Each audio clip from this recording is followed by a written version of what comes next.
Everyone go check out DR Sports Talking Tactics right now. Matisse, tell them, why should they watch this? Because we're sick. All right, is that all you're going to give? All right, fair enough. Because we're sick, go watch the show right now. Yes, guys, and welcome back to another DR Game Day Live. You're back with myself, Fuad, and we're here for another big one. The Champions League semi-final, second legs. So these are the deciders. Again, it's Inter Milan versus AC Milan. Same stadium, same teams, different name. Giuseppe Meazza tonight. And of course, repping Inter. Next to me, I got Sassi. How are you, man? You good? I'm very, very tense all day. It's been in the back of my, well, all week actually. Just at the back of my head. Kind of nervous going into this. Because it's a derby game, but like, first leg was kind of comfortable, of course, but you must be feeling a little bit confident kind of coming into this as well. I was hoping to be more confident about it. I just think if we had gotten another goal, I would be relaxed right now. And that's what I'm hoping for in the first half of the game, that they just score one goal to settle the thing. You never know. 2-0, I don't think it's a settled thing. Yeah. It's always a dangerous scoreline because one goal can always just change the tide, change the momentum. But listen, next to me, of course, I got Laurie as well. How are you, big man? I'm good, man. I'm good. I'm just wondering why they position me next to you like that. Listen, because they know. Listen, every time I gotta keep you in line because you be disrespecting teams too much. You know what I'm saying? So no, I thought you was on the trolling thing. Yeah. I kind of half thought. I bet Fuad requested that if Laurie's on the panel and he sits next to me. But no, man, I'm looking forward to this, bro. I'm looking forward to this. I did the watch along, the corresponding one last week, and it was an intriguing game. I mean, in the end, Inter well won it, but as you guys hinted on, they say, and I don't necessarily agree with this, but they say this 2-0 scoreline is the most dangerous scoreline in football. So we'll see tonight. And we'll go through the lineups very shortly as well. Make sure you guys are getting involved in the conversation as well. On the end, of course, I can see in the lovely Italy top. I don't know which side you're standing on today, but we've got James over here as well. I've got to stick up for Inter today. But no, there's no but. I want Inter to go through. I don't really like AC Milan. They've dumped us out a few Champions Leagues, haven't they? It's in the family. Yeah. You know, Fuad, do you know we're cousins? Me and Sassi? Oh, no. Yeah, okay. so we're cousins. So I've grown up with Sassi and their family, just massive Inter fans. And I think our family's watching, so you better support Inter Milan. Watching the group chat will be. Yeah, I want to be invited to Christmas this year. So where are you kind of standing on tonight's game, kind of going into it? Do you think Milan stand a chance? Obviously, 2-0 in the first leg at home as well. Was you expecting Inter to be that dominant maybe in that first game? I didn't expect Inter Milan to blow them away, just because I just don't expect any derby with that much stake, semi-final in the Champions League, to be as open. AC Milan, I thought, were a shambles at the back. I think they tried to grow into it, but even in the second half, when it was a little bit more of a contest, I still felt the better chances felt to Inter Milan. And we've had already this kind of discussion about 2-0, and it's like, well, what do Inter really do? Because you couldn't blame them if they just like had the handbrake on a little bit with every attack. Just say to one man just to stay back a little bit more. But after last week, I mean, how can they not feel that they're not going to score another 3 today if they play it in that same way? But we know what football's like. I think AC Milan are going to score today. I think Inter go through, but I think AC will make them sweat a little bit today. Sassi, did you expect to kind of, in that first leg, to have that much gusto in that first half especially? It just seemed like you guys came out and really said, you know what, we'll take this game to them rather than letting them. I was really glad it was like that. I was sort of afraid of it being a waiting game, and instead I've been proven wrong every time even with Benfica the round before. I thought we're just going to go there and defend and when we see the chance, just go for it. Yeah. And then you always suffer in games like that. And instead I was really, really happy to see them just go for it in the first 30 minutes. And now I think AC Milan approached the game really, really badly last week as well. I wasn't expecting them to be like that because both teams were in good form coming from Serie A and the rounds before against Napoli. So I don't know. I don't know what will happen today. AC Milan will have to be aggressive. Are you surprised at how Simeone Inzaghi has set the team up, because in the league it's kind of been sometimes a little bit inconsistent, but he seems to be in the cups. He seems to have his kind of tactics on point, and it just seems to be getting him through, and it's almost what's kept him in the job, you feel like, this long. So do you have to give him a bit of credit there? Even though I know some Inter fans might not be fan of him, but... No, yeah, I said last week as well, I fully support Inzaghi. He had not a great situation to pick up after Conte, and now, like, especially in the Cups, they call him the man of the Cups, because Coppa Italia, the Super Cup against Juventus last year and AC Milan this year, he just seems to become a different man. I don't know. A real cup specialist. Yeah, and in the league instead, he keeps starts strong, starts losing ground after a bit, but then he finds his pace. Now we're 2 points away from securing Champions League. So this is the game in which the season pivots. Did you expect either Milan side to be this far in the Champions League at the start of the season? Looking at, we'll read through their 2 lineups there, but even if you just have a look at some of the names there, would you have expected the Champions League final? Because I think it's an incredible coaching job as well, you have to say. You could obviously say some of the draws were obviously a little bit more favourable, but you got to beat who's in front of you at the end of the day. Yeah. So, I must admit I am. Yeah, without throwing shade, I am. But it was interesting watching the game last week. Inter 2-0 up after 11 minutes. I think AC Milan seemed a bit shook. Almost like they couldn't believe it. It took them a long while to come to terms with what was going on around them. So they didn't really get into it. Although they did create some good chances later on in the game. So second half, they seemed to waken up a little bit. Sassi was saying that it is a bit of a dangerous scoreline. And of course, they've got Leao back. If they can get a goal early. The big one. And then it's on again, isn't it? Yeah, and we'll actually go through the lineups now, actually. AC Milan starting Mike Maignan, Davide Calabria right back, Thiaw back in the starting lineup today. Tomori and Hernandez make up the back 4. Tonali, Krunic and Messias. Brahim Diaz, that is. Rafael Leao back in the lineup as well, and Giroud up top. So a few changes there. Leao, obviously, the big change coming back in. I feel like they really missed him last game. He's been one of the few shining lights in the Champions League. A few moments, even if you say some games he hasn't been all-out dominant, the big moments he's kind of pulled up. I remember the Napoli game, even in Spurs, the second half of the first leg and the second leg, he turned the game, and it was like, this is really him kind of stamping his mark and kind of making it his breakout tournament. He can win a game by himself. How highly do you rate him? Well, it is hard to... I watch Premier League more than anything else. So I do find it difficult to say, well, is Leao therefore as good as whoever you call the top performing winger? Could he be a Vinicius one day or what?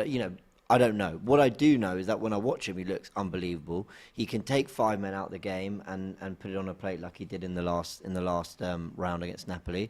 I just think he's got that power. He's got that something different. Like AC Milan cannot play well and win this game because they have Leao. He's that kind of player. Yeah.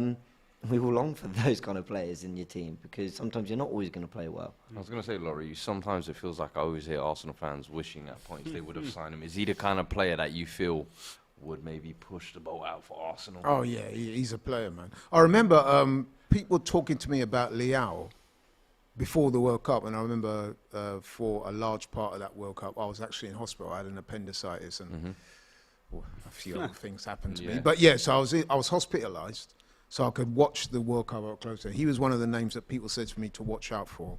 Although I had heard of him, but as soon as they were playing, and he started the World Cup on the bench, but then as he came off the bench, he'd kind of made his impact and was getting more and more involved in games. He's amazing. And even looking at some of that Milan lineup, like Malik Thiaw, I think is a young centre back who this season's really kind of broke out, but they missed him in the first game, and I felt like when he came on in the second half, the defence had settled down a little bit more.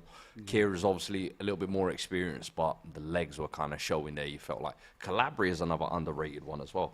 Few times I've seen him come up against Starboy, who I love, Kvisha, at Napoli, and every single time he's locked him up. So throughout this Champions League run, if there's like a few underrated, unheralded stars, those are the 2 names I'm looking at on that team. And Mike Maignan, obviously coming back in, has been massive for them. But I'm curious to see kind of how they react now, being 2-0 down against obviously the biggest rivals. How do they bounce back? Do you want to go through the Inter Milan team for me? Yeah. We have Onana, Darmian, Acerbi and Bastoni in defense, Dumfries, Barella, Çalhanoğlu, Mkhitaryan and Di Marco in midfield, and Dzeko and Lautaro up top. What do you make of that lineup? Well, he's going with the safe lineup.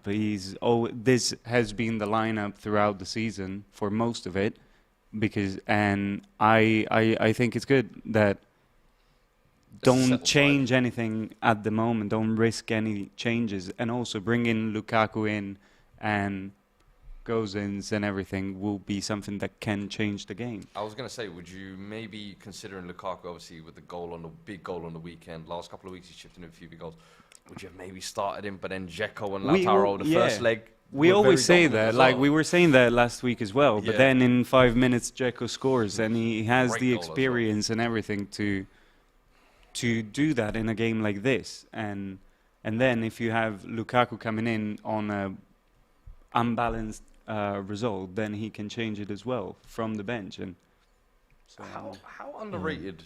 Do you guys still feel Dzeko's a little bit underrated? Yeah, I feel like to massively. even be saying his name in a 2023 Champions League semi-final on a starting lineup sheet, I don't think when he left City, many people would have even predicted that. They would have said, he's probably going to be on the decline, but he was tearing it up at Roma. Since he's come to Inter Milan, it's almost like, okay, you'll be kind of a rotational player, but every time he's played, I feel like he's made his worth count. He's always shown why, give me another year extension. Similar to what Giroud has done for AC, to be fair. Yeah, with Dzeko, firstly I thought he was unplayable last week. Just his hold-up play, his link-up. He was such an outlet for them and getting Inter Milan up the pitch. I mean, a lot of their players are brilliant.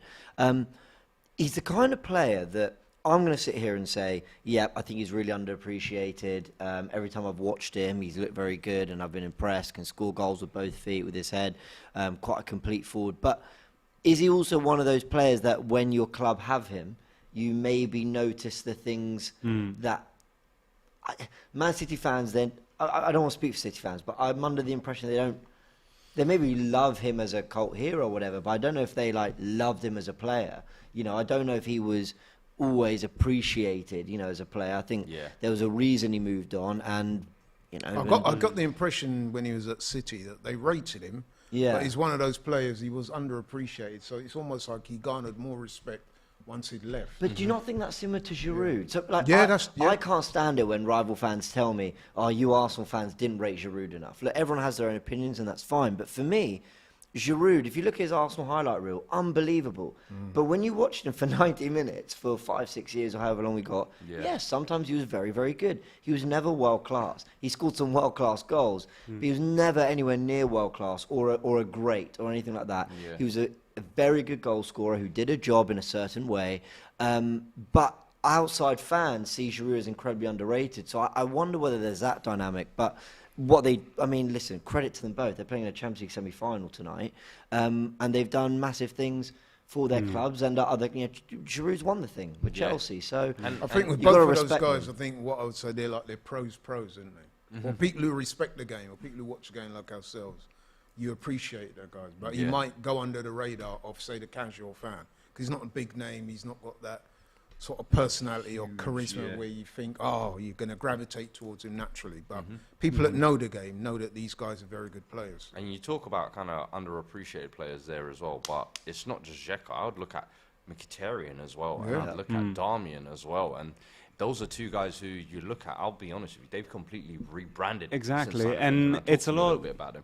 With a lot of them, like we were saying last week as well, they were called in and to do something else completely. They weren't called in to be the starters. They were supposed to sub in for Lukaku, and then Lukaku went to Chelsea. They were supposed to be there when Hakimi wasn't there, and then he went to PSG. Yeah. But then all of them, and then Brozovic got injured for most of the season for Mkhitaryan. Steps in as a box role. And it's surprising how well they stepped up every time they were called to be and adapted to the way of the game. Because obviously, if you don't have Lukaku and you've set your game in a certain way and you put Dzeko in, he's a different kind of player. Yeah. But then Dzeko comes in and surprises every time because he may be more static than what Lukaku used to be for Inter. Slows the game a little bit, but then he adapted amazingly, I think. And I think that's the thing for me. That's the most impressive about this Inter Milan team. I just feel like they've milked almost every ounce of ability out of this team. I think Conte did it obviously when he won the title with them, but since then, Simeone said, all right, we might not be able to compete for the title, but in the cups, let's do certain things. And I think some of these players have been playing with, as you said, a point to prove almost. Darmian, completely written off at United after years of being a squad player. Yeah. Mkhitaryan, same thing at both Arsenal and United. By the time he left, you would have thought, no way he's going to be anything. Kind of reinvented himself a little bit at Roma. Yeah. Similar to Dzeko, takes another bounce here at Inter Milan. So it's just a credit, I think, with both of these teams are kind of, with the bare minimum, they've still been able to kind of get and it. Inter did it with Alexis Sanchez as well, with Ashley Young, who has since come back and played quite regularly in the Premier League. So for Aston Villa, so sometimes you just go somewhere, a different environment, it can spark. So, 32 today isn't what it was, 10 years ago. It's players are playing. Look at, I know Modric is a completely different level of player, but there are players that are going to 34, 35 quite comfortably. And a lot of the players now, their preparations are different, their nutrition, the way they train. So that would be a big reason why they can play on that longer and be more effective later on in their careers. Yeah. And I just want to ask you as well, just before I read out the super chat as well, how does this compare? Because going into this semi-final now, you could be potentially going into your first final since 2010. But that squad, similarly, you could say a lot of players with points to prove had kind of reinvented themselves. Yeah. But I would say probably had a bit more quality. How do you kind of compare the two teams now and then? I wouldn't know the two teams now and then, because it's such, like, looking back at that team in 2010, you had everyone you name could be the top player in your team right now. Milito, Cambiaso, even Zanetti, Lucio and Maicon, is just everybody could come into this team right now and take the starting spot. Yeah. However, in terms of game, it's sort of similar and different, because that Champions League, you're going in the semi-final against Barcelona, Guardiola's Barcelona. Yep. And once we passed that round, I was like, I don't care about the final. I know we're going to win. Like, I wasn't scared at all of Bayern Munich that time. Now I would be terrified. It's the same sort of thing here, meaning I care about this game more than I care about the final. Probably because the final will have a different result seen, but you never know. However, do you feel that's maybe one of the few concerns, that in that last run, you got through a team like a Barcelona? So it's almost like, ain't no one stopping us. Whereas now you've kind of beaten a Benfica, and now you're beating a City rival, but a team who you probably know you can beat. The problem is there's obviously that bit of sweetness because it's obviously your rivals. But then there's that big test. But in a final, they say anything can happen, of course. Yeah, and they're probably quite well suited in terms of, getting to a back five, have outlets going the other way. They're probably quite suited to nicking something in the final if they get there. But yeah, you asked how it compares to that 2010 team, and Sassi can speak far better about it. But even I remember that team because, having family who were supporting it, it was just like, it was just the thing. Like, it was, that team was so exciting with Mourinho. Like, you remember what Mourinho was like. I remember it was like Mancini's squad that had won the titles consecutively, and then Mourinho just came in and added that. Well, he also did. Mourinho have a year of Ibrahimovic? And then sold him. And then the summer sold him for it all. Thing, wasn't it? Oh, Inter have lost Ibrahimovic. He's gone to Barcelona. Blah blah. I've always said, that for me, I think is one of the worst transfer deals in football history. It's one of the best for us because, like, you get money and it's all, and win the Champions League. Treble winner, a Ballon d'Or top 3 a few years ago, like World Player of the Year, arguably up there, African Player of the Year, and you're saying 60 million plus Zlatan. I could plus Eto'o, sorry. I couldn't fathom it. It's actually, let me know in the comments, what's the worst transfer deal you guys have ever seen? Because that for me has got to be up there. Oh, that's got to be. And you think then they added, and it's not just that they got Eto'o, it's what they then did with the money after. Schneider comes in, Lucio from Bayern Munich, I believe. Milito at the last minute of the transfer market. Was it? They slipped the contract at the last second of the transfer market. Pandev came from just Pandev, Yeah, I mean, it was... It and then kind of that helped team- revolutionise the squad, as you said, with that kind of extra package. And then you get a player like Eto'o, who's a proven winner. Yeah. It just kind of completely changes the game. But let me just read the super chat quickly from William Contreras. He says, Padre Pioli is going to rely on Rafael Leao to do a lot of work for Milan. That's not going to be enough for them to go to the final, I'm afraid. Oof, that I kind of agree. I think it's going to be more than Leao what they're going to need. Violent here says Leao masterclass today. DEC says AC Milan will win this one. Just got to wait until the end of the game. Franklin says, I agree. Milan clubs are always so boring to watch. So slow paced. Do you guys think that was an issue in the first leg? I took a lot of issue with people who were saying the quality lacked, blah, blah, because hold on. We just praised a World Cup where there was loads of drama. But if you ask me, I felt the quality lacked in that World Cup. I wasn't watching great sides. I was watching some great players and some great moments. So I feel like this one tie in a way, yes, because there maybe was a drop off in quality. You know, you had certain holes in AC Milan's defence that Inter Milan exposed quite well, but they went for it. Credit to them. Inter Milan were technically the away side. Obviously, we know that both have played at the San Siro, but you know, they went for it and they attacked and pierced through AC Milan. And you know, what do you expect Inter to do in the second half? They're going to be quite comfortable on that. They're going to try and protect it. The onus is on AC Milan to make a game of it, and they still had the better chances. So, if you're asking me, I was far more fascinated by the Real Madrid-Man City game. That was like, I was just interested in that. It was great to watch. But this was exciting. I thought this was a much more exciting tie. Second leg might not be the same, but yeah, I enjoyed it. I thought it was a good tie. I would agree with James on that. I did the watch-alongs on DR Sports, both games. And what I would say straight away, and I don't think we can argue too much really, is that when it came to the quality of the two sides, Madrid and obviously Man City, the players on both sides, you would say that, you know, levels. But it wasn't a great game, as James said. It wasn't a great game. Madrid kind of sat back for large spells in that match, which for me was a little bit disappointing to see. But the Milan game, was for me a better game, even though it was 2-0, but it was very competitive for large spells. And you kept thinking that Milan might get back into it. So, yeah. Do you feel like... I don't know. I might be saying something completely like not stupid, but I feel like Man City and Real Madrid have individuals that can change the game in a second, and that makes it more interesting to watch. Just because Vinicius' goal seemed to come out of nowhere, and you're like, and now the situation is like this and that. Instead, with our game, it was just a matter of the tactic that was put down in the field, and like I don't remember any individual mistake from AC Milan. It was the whole team that approached the game in a bad way.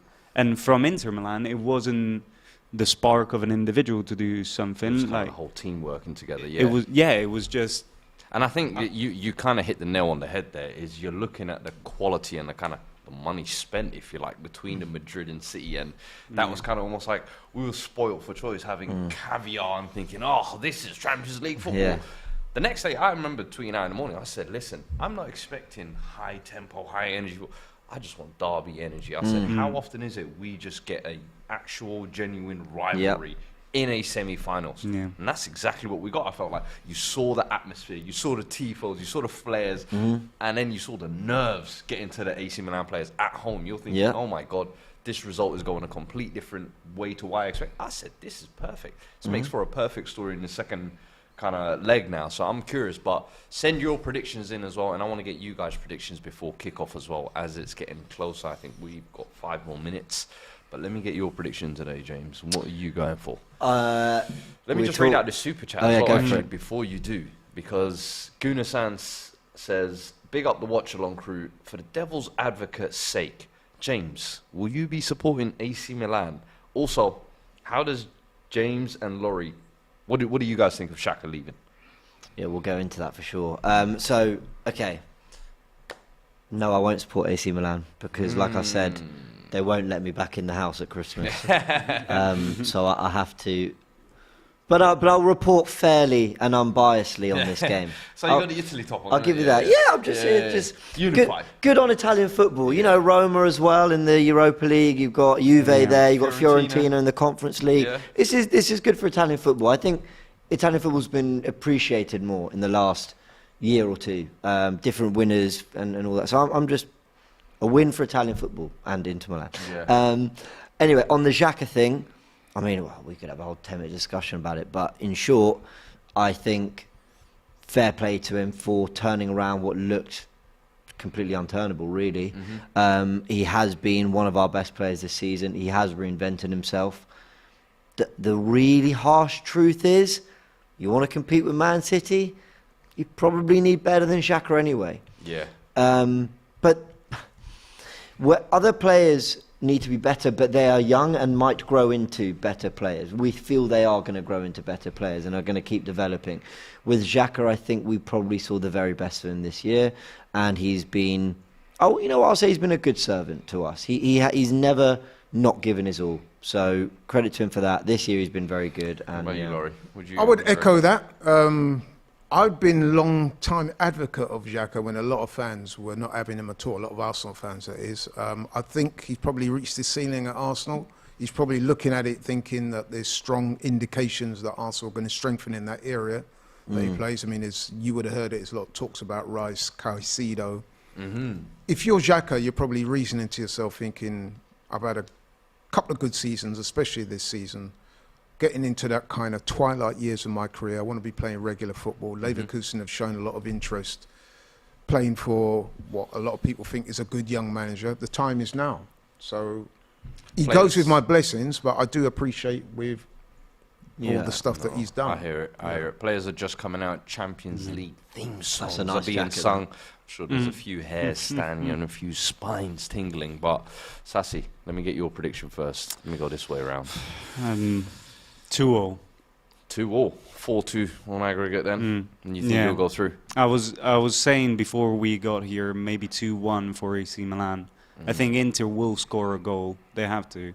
And AC Milan is just playing to score. Like, otherwise, why they're even there? So I'm going to go 2-1 AC Milan win, but Inter still go through. I think AC Milan will actually turn up and make this an exciting game. But it will all depend on, I think, how the first 20 minutes of this game goes. If AC do not get a goal, I think it could be a long night. Because one thing Inter can do is they can. I think it's a matter of who scores first. This one. Absolutely. As you said, 2-0, dangerous tie. But Laurie, where are you going today? I'm going 1-0 for this. And I think AC will probably score first. So the game will probably be on tenterhooks for a little bit. But I think it'll be a draw. And obviously, Inter will go through. I'm going 2-1 Inter. That's in the game, and then so tie 4-1 overall. But I think AC will get the first goal. I think they'll make it very tense for Sassi over there. And then, but I think Inter will hit them on the counter a couple. I think Lukaku's got a part to play in this. Definitely. Well, listen, guys. You know when I'm here, there's always goals guaranteed. There never is not goals when I'm not here. You know what I'm saying? So, listen. Make sure you send in your predictions. Get the likes up as well. Make sure you're subscribed to the channel. Make sure you'll click the links in the description. You got On Track GP covering all the GP over the weekend as well. So make sure you're subscribed over there as well. You'll see my guy James over there every once in a while. But the players are coming out now, and the game is getting ready to start. Send your predictions in. And we've got one more super chat from Rashan sent in as well. He says, it's the Champions League. Stop the Arsenal talk. Yeah, for 5 minutes. You know what? I've been on these. You know the worst thing is the Arsenal talk came from a super chat. So. Yeah. I've been on these streams where people have been flooding the comments with Arsenal talk, and then I've had to say to them, "Listen, we're here to talk about the game, not Arsenal." So it's interesting to see people putting super chats in. We got Tina as well, always a regular with the super chats. Sends in a super chat. It says, "This is a Champions League classic by far. Both teams have pedigree in the Champions League, and I believe that City can lose the final." If they go to the final. That is the ultimate, like, heritage versus, new. But then City have been there. They've tasted the heartbreak. Can they, learn from it? Now they've got the Haaland machine as well. I hope they taste it I again. don't know. I think City are in that kind of same frame where you guys were against Barcelona in 2010. Yeah. If they can get past the ghost of Madrid, Nothing stops them, I think. And in all honesty, I think either one of these teams, they get to the final, fantastic. No one would have predicted that start of the season, so they can't be too disappointed with losing to a team of City's quality and standard either. But especially with what the draw. Foul, early foul. The there initial in the draw in the group stages, like we were up against Barcelona and Bayern Munich, and everybody thought we were Done. Everybody. Yeah. AC Milan got to the Champions League last year for the first time in however how long, like 7 years, 8 years. So I don't think anybody was expecting this, especially. I wasn't expecting to reach the semi-final because the objective, which is sad to say, a lot of the times club objectives are not sport-based but economical. Yeah. And so the economical objective was reach the quarterfinals, do better than what you did last year. I was afraid that they weren't going to go beyond that. And here they are, like battling for the final. So I think if you're AC, you'll be careful of the sucker punch. They got sucker punch last week. 2 goals down in 11 minutes. And I think that kind of drained them of a bit of their energy. Goes Dumfries down the right side. It's a good battle, that is. He's just thrown himself. That's going to be a duel we're going to be watching all day, I feel like. Dumfries versus Teo Hernandez on that flank. Yeah, that was a good battle last poll week. prediction is complete as well. Over 1,000 of you voted. 60% going with an Inter Milan win. 28% AC Milan win, and 11% are going for a draw. Let me read out some of the predictions. Matthew Firth says 2-1 Inter Milan. Greaseberry says, "Was up? Was up?" Box of Oranges says, "Stop calling them AC." All right, we'll call them Milan, shall we? It's just so we can differentiate between 2 Milan teams. I mean, come on. They're both called Milan. Forza Inter says K. Reed. Nice. Safe says 1-0 AC Milan, but Inter advances. Andy says 3-2, but he hasn't given which way it's going to go. High scoring affair. I wouldn't mind seeing that, to be fair. Parvinder says 5-0 Inter Milan. Wow. That is a Champions League semi-final I would love to see. Goals galore. that would be great. Please. A good I will sign comeback. up for this. Great header there from Malik. Oh, that's a Ooh, nice. DiMarco here. He was an outlet all game last week, Marco. He's got a dangerous that's- left foot on him as well. Oh, back post, Dzeko! Oh my God, is that offside? He's given a foul, I think. Similar kind of Similar strike to volley strike that you hit last week I as was well. just about Listen, to say that, So did he give a free DeMarc kick for is a another Beretta? one. DeMarc is another one that is just like we weren't expecting to play the way he is playing, especially lately. And last week, the second goal came from him. All the most important. he's almost surprised, I imagine, Inter fans, because when Gosens came in, he came in off the back of that big Euros, big reputation at Atlanta. You thought he was going to kind of own that left-hand side. Obviously, injuries have held him back a little bit. His body not being as strong as it maybe was at Inter Milan. But he's been one of those surprises, like Darmian, to be fair, as well, just taking the opportunity that's been given to him. And Gosens, to be fair, has done like quite well When he's every come back time in now, he's come back in. Scored against Barcelona, scored some heavy goals in the league as well. Is against Benfica. There's one thing your system does allow is those wing backs to get up and get involved in the goals and get involved in the games. The amount of times you'll see them pop up on the edge of crosses while the other wing back is actually delivering the crossing. And when it works for you, it's such an outlet because when you've got, I mean, it's funny, right? I'm talking to a Tottenham fan who's seen Conte, you know, all season play the 3-4-3, and everyone wanted them to change. But when you're on the back foot, sometimes you don't see the benefit of a back three and wing backs. When you're on the front foot, and there's just moments where you've got a team pinned in somewhere, but then you just pin it to that. Oh, his long range shot. Benefit. You ping it out to those wing backs. They can just be such an outlet, especially when they've got good delivery and they can do something in the final third. That was a good effort, actually. Yeah, it wasn't a bad effort at all. Bad from range as well. Actually, that was very close. Whoosh, whoosh, whoosh, whoosh, whoosh. Was that Giroud? No, it was Teo. Teo Hernandez. He's He got has that sort of sledgehammer like, left foot, yeah. Sadly.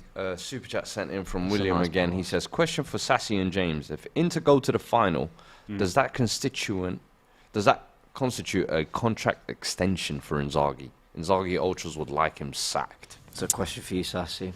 I think Inzaghi should get an extension anyway. Like right now, I don't know. It's weird. A lot of people, especially looking at the league, people want him out. But there's not that many people that could come in and do better, I believe. Like, people saying that Zerbi, I would never want to see that Zerbi on the bench.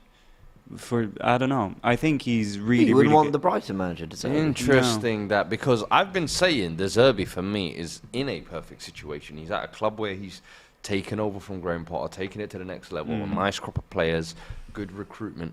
You can build the next 2 or 3 years with that club. But I do feel like his head is being turned by these links to Milan and Inter.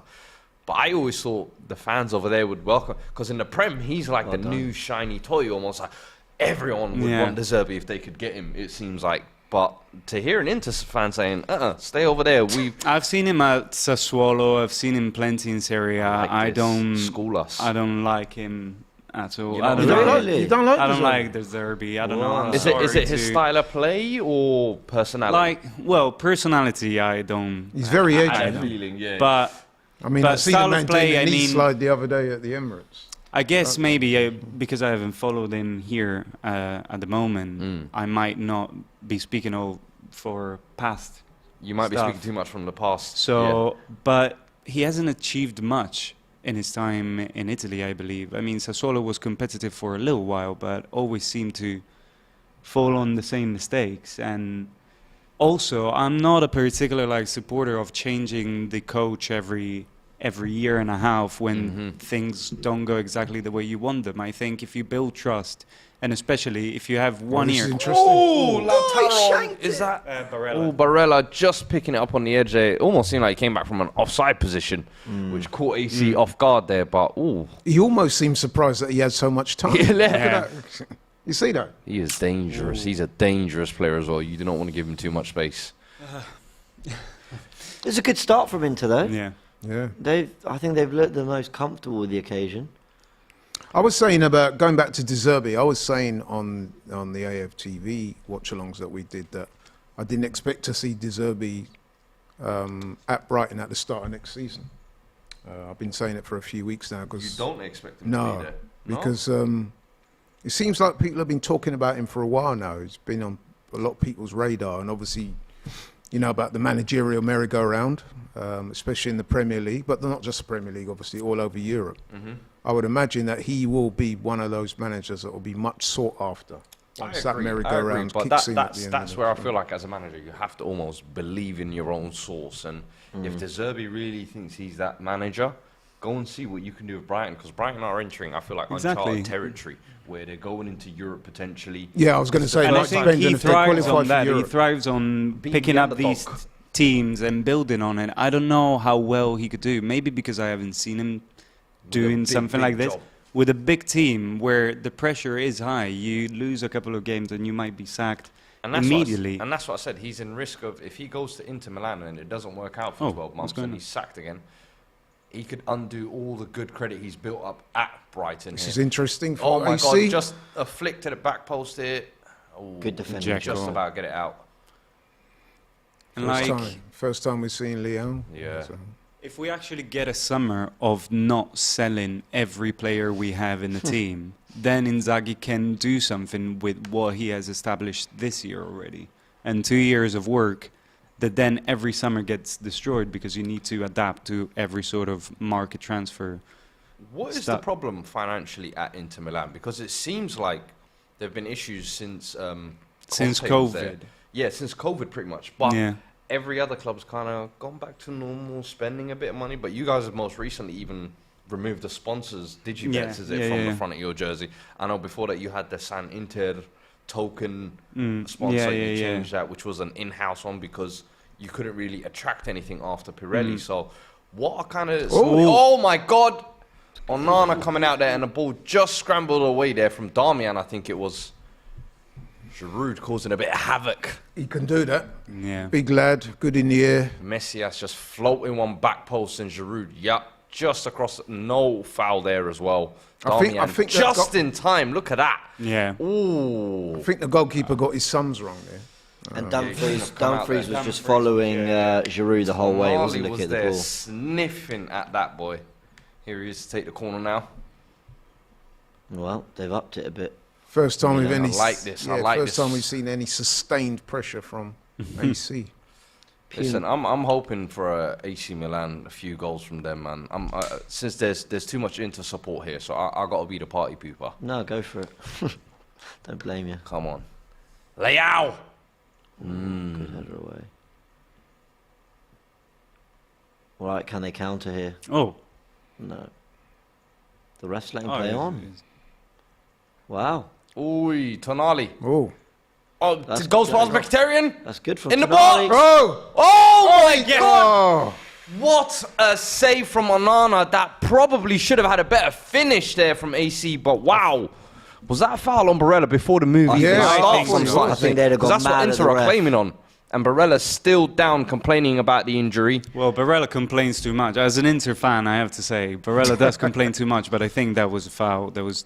Damn. but do you, I don't know. Teo, it's a 50-50 ball in the air. He does kick him underneath there. Yeah, he's you come can under see him, it. yeah, for the ball. But ref is right there, 2 meters away from it. It's a My poor finish, God, that. that's a poor finish. yeah, that, Brahim Diaz as well. Like, if there's someone you wouldn't mind falling it to, it's him. He's kicked it into the ground, so he's just taken the pace off it, and Onana's gone, aye. thank you very it much. looked to me as if he was trying not to apply too much force to it because he might lean back and go over the bar.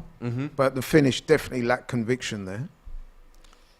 But that was a very good opportunity. I just said before that the little period of Just starting to sustained wake pressure up now. by That's AC. 2 or 3 Yeah. chances we've seen early in this first Yeah. half now, or first 12 minutes, shall I say.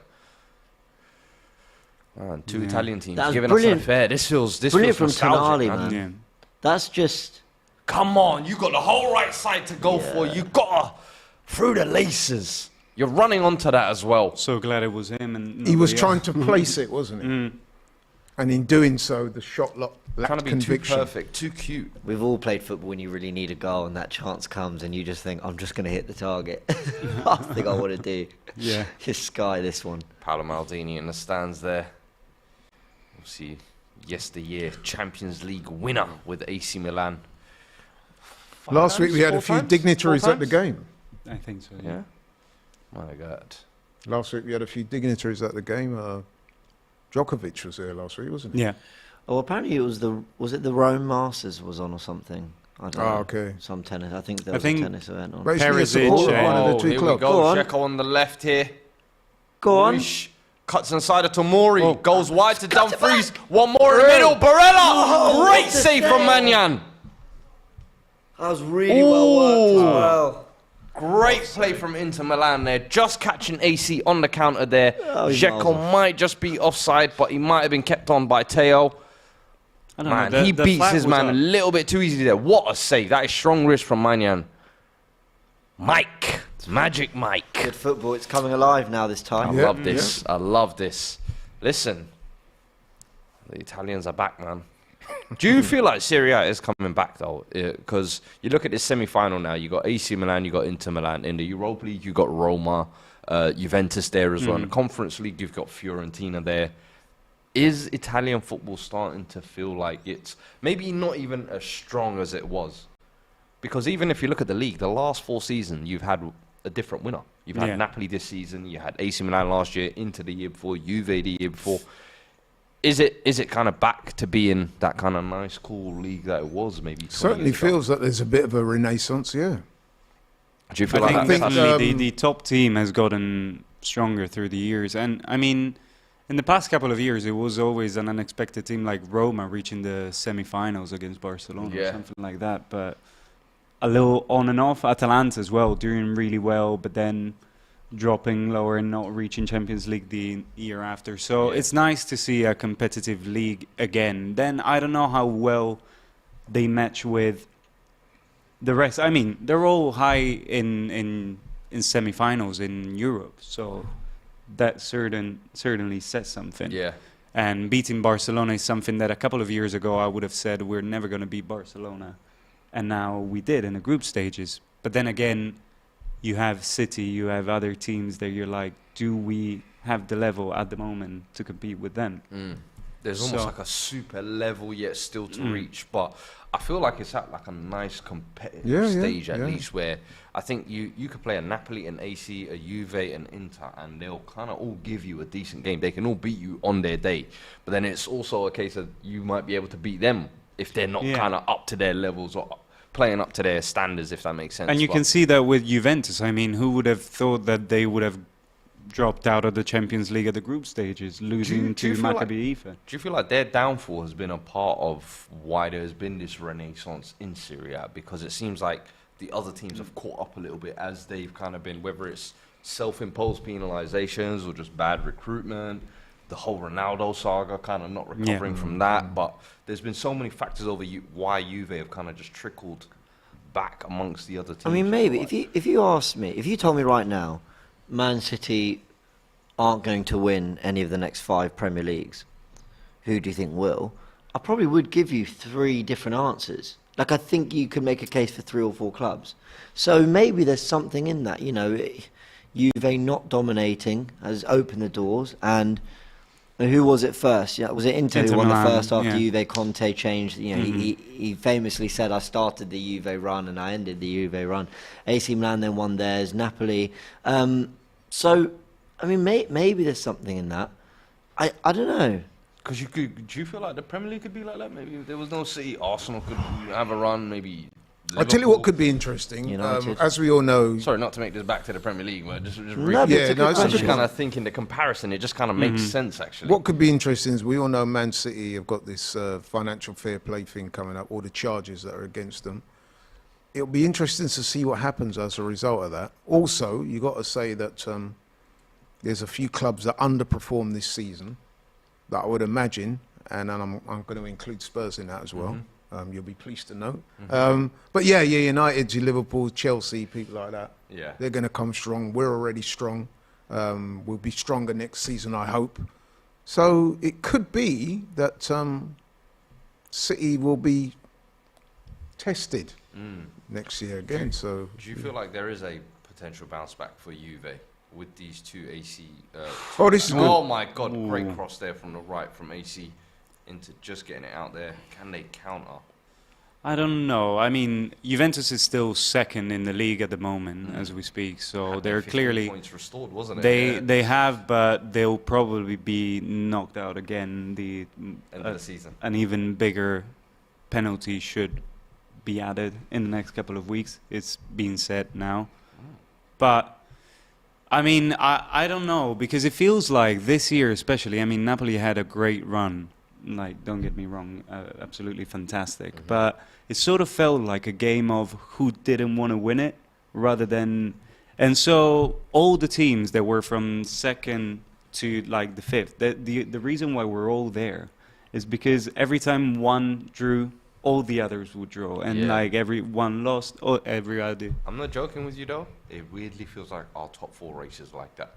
Every time someone seems like they could take momentum over the past couple of years, it's always been like that. How many years did we think Leicester were a lock-in to make it? Then they were like, oh, no, we don't fancy it. Spurs are just crawling there, getting through. Newcastle started making hard work of it. Yeah, Newcastle dropping points on the weekend. United have been doing it for the past couple of weeks till they turned around the last week or so. But it's crazy, and it just makes you think, like, things can change quick, man, in football.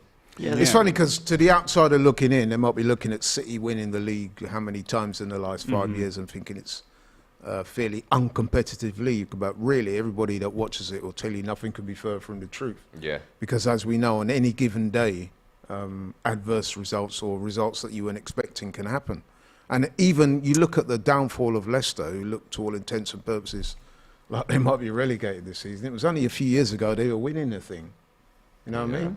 And now look, so I have to say, though, I'm really looking forward to next season, I must say. Of course you are. I'm sure you would have said you would look forward to this season had it gone another way. But you know, how did all right, man. We did all right, bro. Did a lot better than you, man. You did all right. I'm sure that's not what you wanted to say, though. Oh my God, DeMarco here. Is he onside? No, he's off. What have you made of this kind of first 20 minutes? We did say first 20 minutes how the game starts is going to be very important. Are you happy with kind of how Inter have started this? Well, I mean, they conceded way more than they did in the last game, so that obviously scares me. I'm just very, very nervous of whatever's going to happen. But they've been attacking, they've had their chances. I think it's a more balanced and sort of what everybody was hoping to see last week. Like, it seems like both teams are in it this time, so it's good to watch. It's a little bit of a heart attack every time, but like, I'm happy. I just think the first half is the most important of this game, because I can see the need to score a goal for AC Milan to sort of mess up their whole thing in the second half if they don't get one in the first. And I can see Inter falling back and defending for the second half completely if they, I don't know. AC Milan, they're not. I don't think they've got sustained pressure on Inter Milan right now. I think they're playing some good football, but I think a lot of it, they're being driven up the pitch by Tonali at times. Diaz, I think, has looked quite bright. And now this is the first time we've seen Leao sort of pick up a spot, sort of, well, I get it's defended well by Inter Milan. They're able to kind of push him out. So, yeah, I'm feeling like it's going to take a little bit of individual break. Because see that chance AC Milan had, there's a good chance for Diaz. But it does come from Tonali's work to drive them Here we up go. the pitch. Lovely turn there from Lautaro. Driving up the pitch, and he wins the foul just outside the centre circle. He's asking for One a yellow other player card. I actually want to touch on, though, who I feel like we haven't really spoken on, but Acerbi, who at the back has kind of come in where I think Skriniar and De Vrij have really kind of fallen out of favour for one reason or another. But he's kind of come in and slotted that position comfortably at times, you would say. And sometimes it's been a bit shaky. Yeah. But I feel like his story is an mistake. incredible one, because I think just over 10 years ago, I think he survived testicular cancer, wasn't it? So it's almost like a full circle moment for him to kind of make the Champions League semi-final now. Yeah. I mean, it's like, I don't know, I don't want to feel like I pity the guys, because, I mean, they're professional footballers, but it's always nice to see stories like this and seeing them get where they are, and they're professionals. The thing is, Acerbi sort of feels in the same category as Darmian and Dzeko, and player that weren't called to do what they're doing. And he made only one real mistake ever since he started to us, and nobody was expecting that. Everybody was complaining when we signed him. It's mostly because last year everybody blames him for AC Milan winning the league. I remember that, yeah. So, and that there's a picture of him smiling when AC Milan scores. So everybody, the last player that we wanted to sign was Acerbi. Yeah, and the thing is, it weirdly feels like with almost all of these players, there's been a moment where the Inter fans didn't want. Oh, Barella there, just almost shaking through. I think it was Mkhitaryan. It was Mkhitaryan. And it's fallen to Mkhitaryan again, just over. Oh my God! From Barella. Inter pushing some pressure there. It's sometimes, and this is going to sound so dumb, so just bear with me for a sec. It sometimes feels like a bit of a rugby match. Like you win the ball, and then someone's driving them forward, and then there's a tackle, and then someone else gets the ball to try and drive them forward. End to end. There's a lot of like players trying to take the game by the scruff of the neck and making it happen, and it's good. Like, it's good to see, man. They're giving it their all out there. Big up Debbie Lee with the super chat as well. Sorry, I haven't missed it. Said, did you all see the parade yesterday from Barcelona? Are Barcelona back, or is there more work to be accomplished? What do you guys think? Are they back? I'll always... What you mean, back domestically or back as a Barca back. You know what back means. You know what Barca is. When you heard the name and you just... my answer I'm not going to see the ball for 70 minutes. Probably no then. Because the Barca I grew up on, the greatest footballing team I've ever seen in my life. The team you beat to win the Champions League, and that's what makes that one so special. Says a lot. But I mean, that side before the Neymar, Messi, Suarez. I'm talking Pedro. I'm talking who else? They have Baby Busquets, Villa on the left. Puyol. Yeah, what a team. Seydou Keita. Messi false nine. It was unbelievable. Mascherano at centre back just for vibes. Like it was, Abidal was unbelievable. And that's why I made the distinction between are they back domestically or back even domestically, if you like. Do you feel like they do you feel like they could? Oh, this is good. Oh my God, Dumfries wide open on the right back post, and it's read well by Malik Thiaw. They're doing well, Inter. They're doing well. Dumfries is Lautaro very just good. clapping it up there because he knows they're getting into these positions. One of these is going to fall to him. Saw him having an interesting conversation with Diego Milito the other day as well, kind of sat side by side looking at his World Cup moment, his Champions League moment, and they were like, look, I want to put the pressure on you. I want you to go and get this Champions League. I was like, I love that. Yeah, it feels like Lautaro is sort of the pupil of Milito. He scouted him and told Inter Milan to sign him. Did they not play together? They played together at Racing Club as well. They played together at Racing Club for a short period as he was coming to the tail end of his career as well. Yeah, it sort of feels like, it's always felt like Lautaro had those shoes to step in and be the new Milito.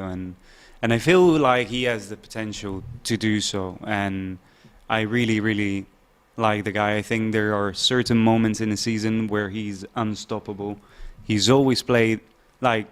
He disappears sometimes for a month or so. He doesn't score, but still the level that he plays the game is like really, really high. So I think for me, that's what I've always found frustrating because I was like a big fan when he first came to Inter, and I was like, yeah, this guy, the potential is going to be so good. But then it's like now he's been in almost like 3 years, 4 years. You feel like I'm like those consistency issues shouldn't still be here. At this point, you should be almost like when I was looking at Zlatan, how he was taking the mantle, and I look at those kind of great Inter strikers, even Icardi, I'll be honest with you. The thing I was about to say is that... And I haven't felt like even he's filled Icardi's shoes really and truly. I felt like in moments and spurts, as you said, it's like, wow, this guy could be a player. Like the back end of the season now, I feel like in crunch time, he's actually turned up. Yeah. But start of the season, you were thinking, what the hell was wrong with this guy? And especially going into the World Cup. Then I saw some of his World Cup performances, and I was like... I've sold all my stocks on this guy.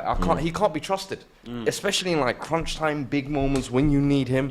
He can't be relied upon. But do you feel like, in the end, this guy you can trust him as an Inter, especially long because it seems like he's linked with big moves every summer as well. Yeah, but well, that's sort of what I mean when like it's not a easy environment to play in and to coach because every summer, everything you have the top players being talked about, and Lautaro has been for 4 years. He's been like attached to every possible team. Spurs, believe it or not. Spurs, and the same was with Skriniar. Every winter transfer was Skriniar to Spurs. And stuff. Now he's definitely gone. PSG. But I mean, I think Lautaro is. The only thing that is missing is that consistency in goals because Icardi could play a 90-minute game without ever touching the ball, but he would get a goal in every time, and that was sort of like he played in the worst Inter Milan that I don't know. There's been worse teams, but growing up that I've seen, he played in the worst teams that we've ever had. But still, some of those names, man. Yeah. Still, he managed to score almost 300 goals. Yeah, and so absurd. It's just like I don't know. Maybe he wants to play a little bit too fancy. Maybe is I don't.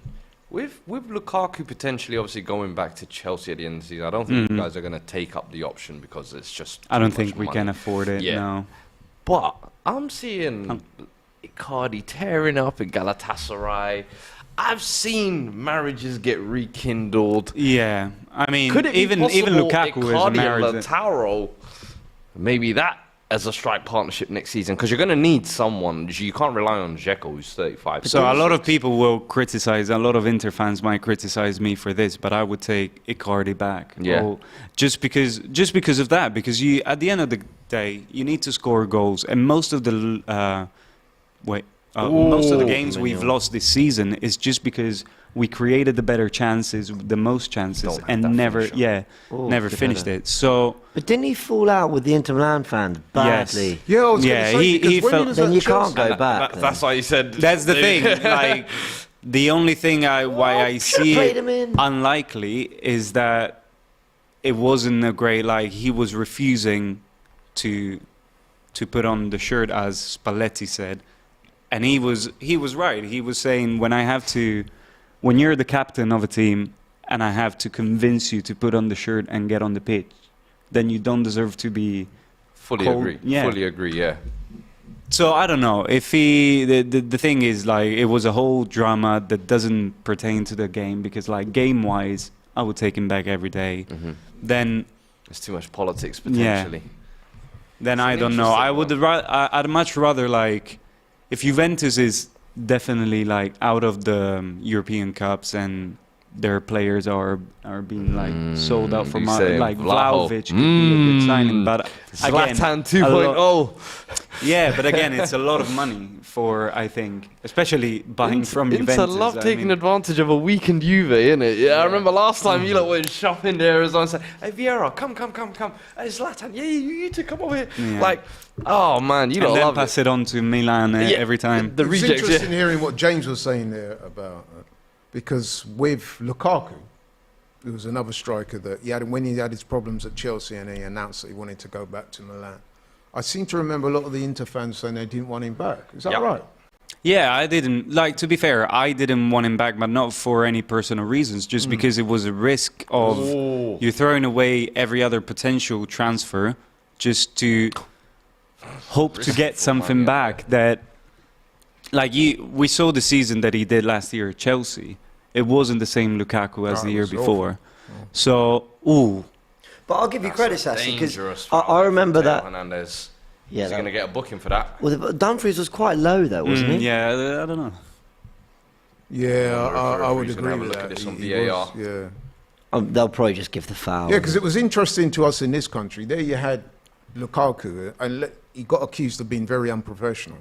You're at Chelsea, he's not performing, and then he said, well, the reason being that I want to go back to Milan. And then it was interesting to see. We actually saw the fans with a banner, didn't I we? think, saying, though... Stay at Chelsea. I think Inter had to accept the bid initially because they needed the money. Yeah. And he didn't even want to leave, so he kind of felt forced to move initially. But that's sort of what you see all around. Like, even Hakimi, every time I see on Twitter or something, clips of Hakimi in a PSG changing rooms just saying Forza Inter and stuff.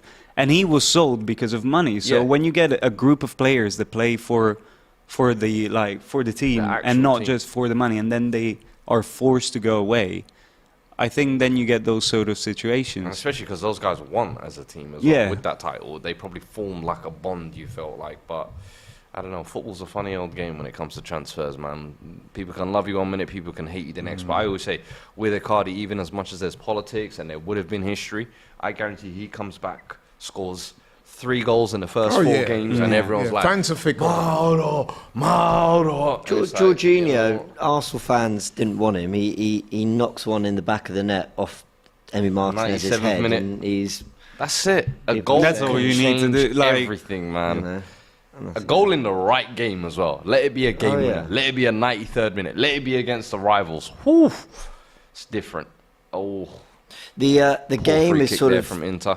It's losing its boil a little bit, this game, isn't it? I mean, it started, I think, with AC Milan trying to show a little bit of something. Inter have now stifled it. I don't know if they've, tweaked something or whatever, but the better chance of falling for Inter, but they don't feel as high stake because they're too ahead. Kind of every AC Milan chance, every shot feels like massive, like game-changing potentially. I think the writer's worth AC. Look at that. I mean, that's crap. Sorry. That is awful. I'm glad it was on the AC Milan side. Yeah. Mohammed here with the super chat says, Arsenal are going to get a reality check in the Champions League. I couldn't agree more, buddy, and I cannot wait for it. Group stage crashing out. Before I address that, I was going to say that AC still seem a bit cautious to me. It's almost as if they're petrified, which they well might be, of going a goal down, because obviously if you're 3 down, then it's a long way back. And I think that's kind of affecting the way they're playing. Maybe. Last week they got off to a poor start. I think they're cognizant of that, to be honest. Yeah. Tina here with another super chat says, Barca are far from back. As a club, Barca is in big problems. Barca have to sell players and they have to cut the wages to 200 millions. But everybody keeps saying that, and then they never do. I don't know. Like, is it just me? But it feels like every time Barca's in trouble and they're like they have to sell everybody, then somehow they come the next year and they have a better player than what they started. You know what it is sometimes I feel like some institutions are too big to fail. Exactly. It's like, when some banks do up fraudulence and they're like, if we collapse these banks, the whole economy collapses. It's like with Barcelona, if you collapse them, That's a football institution, man. And that's what, like, that's Johan Juventus. Cruyff's legacy. That's Guardiola's legacy. Yeah. Xavi, Iniesta. Imagine Barca ceases to exist as a club. All of that, it just becomes history and Wikipedia pages. That's all it is. Yeah. Now. It's nuts. So I feel like in some capacity, I always feel like, yeah, you're right. The goalposts will be moved for those bigger clubs, if you like. But some people might not like it, but rightly so, man. They've given so much to football. As much as you can hate Barcelona, they kind of got to be there. But I do feel like they're definitely this summer. Similarly to Chelsea as well. I'll be very shocked if I don't see like big clear outs. That's why I'm thinking if some of these big clubs, if you're looking for cut price deals, those are two clubs you might want to be looking at and thinking. Rafinha? Yes, players like Rafinha who might not have worked out. All right, would you take a maybe 55 million bid from Arsenal? And then would he be interested? Because I don't feel like Barcelona fans have taken to him as per se. Yeah. As he thought maybe it would have. But even Chelsea's another one. I imagine players like Pulisic, Hudson-Odoi, they'll be going for cut prices. 20 mil. Oh, they got a whole load of 25 mil. Like, it's going to be a car boot sale there, potentially. Yeah. Do you think they're trying to get Messi back? Christopher Camacho says, Laurie, can you sing the Nketiah song for us? No comment. He's giving me some lyrics here. Your defense is in trouble. Go on, Laurie, take it away. No comment. I'm not getting into all that today. I'm studiously avoiding all that. Come on, man. I'm not sure if he's going to be in the room next year. Nketiah? Yeah. Damn. But again, I'm not going to talk on. People get mad. Hey, Yeah, we're trying not to, but these people are, trying to force it. me there. But I would agree. It's with all James right on if that. I he's- think there's going to be. Listen, a lot of clubs is going to. Your place will be like that as well. Tottenham, there's going to be a lot of people Car getting boot sale. shifted out. Yeah. We've been Fire praying sale. for a car boot sale for about 3 years, Fire mate. sale. The problem is we have the kind of car boot sale where we put things out. Half And price nobody wants discount, them. and people just walk out. Yeah. Please, man. Why do you think? Yeah. Like, this is just car boot. Like, this ain't no sale here. Get the shit out of here.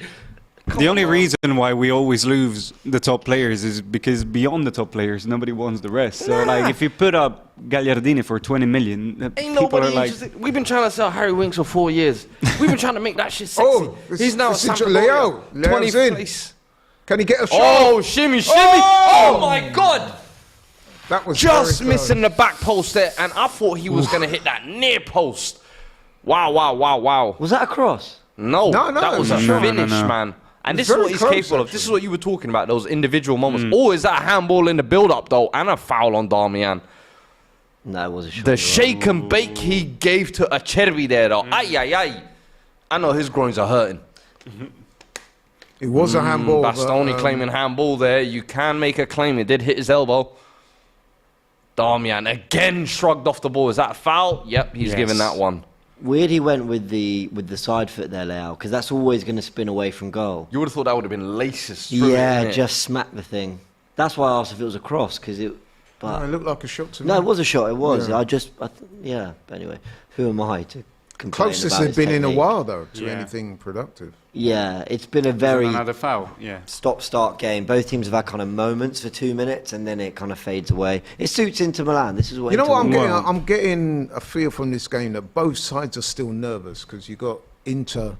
Okay, they're 2-0 up, but they're nervous of conceding a goal, and then it's going to start getting rocky. And then you got AC. They're obviously don't want to concede a goal that would put them 3 down at the tie, and might put them out of it. So it's still a bit cagey, but intriguing nevertheless. 7 minutes left in this first half now. Still 0-0 here. 2-0 on aggregate. Kalanoglu with a dangerous free kick position here. You know he's a set piece specialist. Whips one in. Mannion Did that just go over the saving line? that. Did that go over the No, line? Nah. I think he kept that in. Great save. Oh my God. To be fair, I think was it was that? straight at Lautaro? him. But it's the fact that, when there's so many bodies and you almost see it last Dzeko, minute. I think. Was it Oof. Dzeko again? Yeah. Just getting a flick on it. I think it came off Ooh. someone in that kind of pack in the middle there. Yeah, Ooh. double save as well. That's just Right getting your place, body right in. time. That is, man. Yeah. You just got to put your body in the right place. I've got there. to say the delivery from that was excellent. Listen, Kalanoglu, set piece specialist for as long as I can remember. Another throw in here. Dzeko holding Well it held up up. brilliantly. That's experience, that. It's a big lad. Knocks it back to... Another one that felt like a big downgrade when we signed him, because obviously... He was meant to be the Lukaku replacement, wasn't he? For Eriksen. Çalhanoğlu, you mean? Yeah. I thought you meant Dzeko. And obviously he comes from AC Milan. People are not happy, most of all AC Milan fans. But also, like, every time...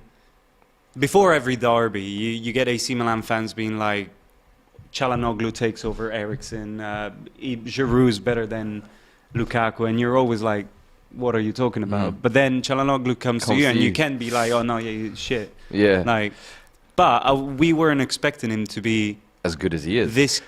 Because was he not a little bit underwhelming at AC as well? You felt like he blew hot and cold quite a lot. Oh my God, Lautaro here on the edge, left foot. Ooh, that's good. He's got just wide. Do you know what he's got, Lautaro? He's got that, like, I'm not comparing him to these players, but that, like, Suarez, Aguero kind of, you think he's going to go, then he chops and goes the other way. Those like neat, sharp touches in the box where he almost shifts his whole body. Yeah, little twists and turns or whatever. He's going to hit it now, and then he goes, nope, left. And then he goes, nope, one more. Yeah, I get what you mean.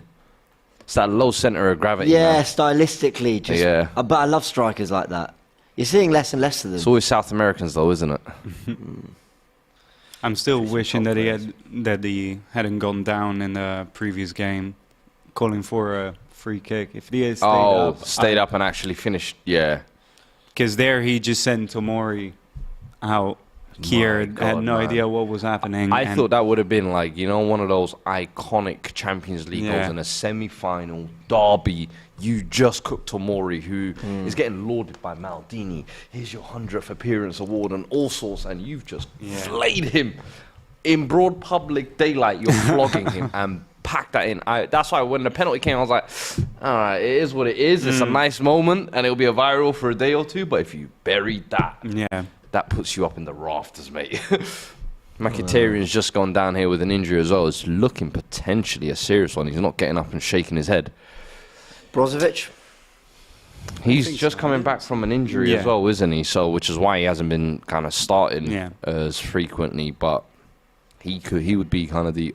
But Brozovic has always been the center of this. Like Inter Milan for the past couple of years have always been Brozovic centric. If he plays, the rest of the team plays, and it's crazy. He's another one who, when he initially came, wasn't favoured, and I felt like was inconsistent as well. But over the past 3 or 4 years, has probably been the most consistent, you could say.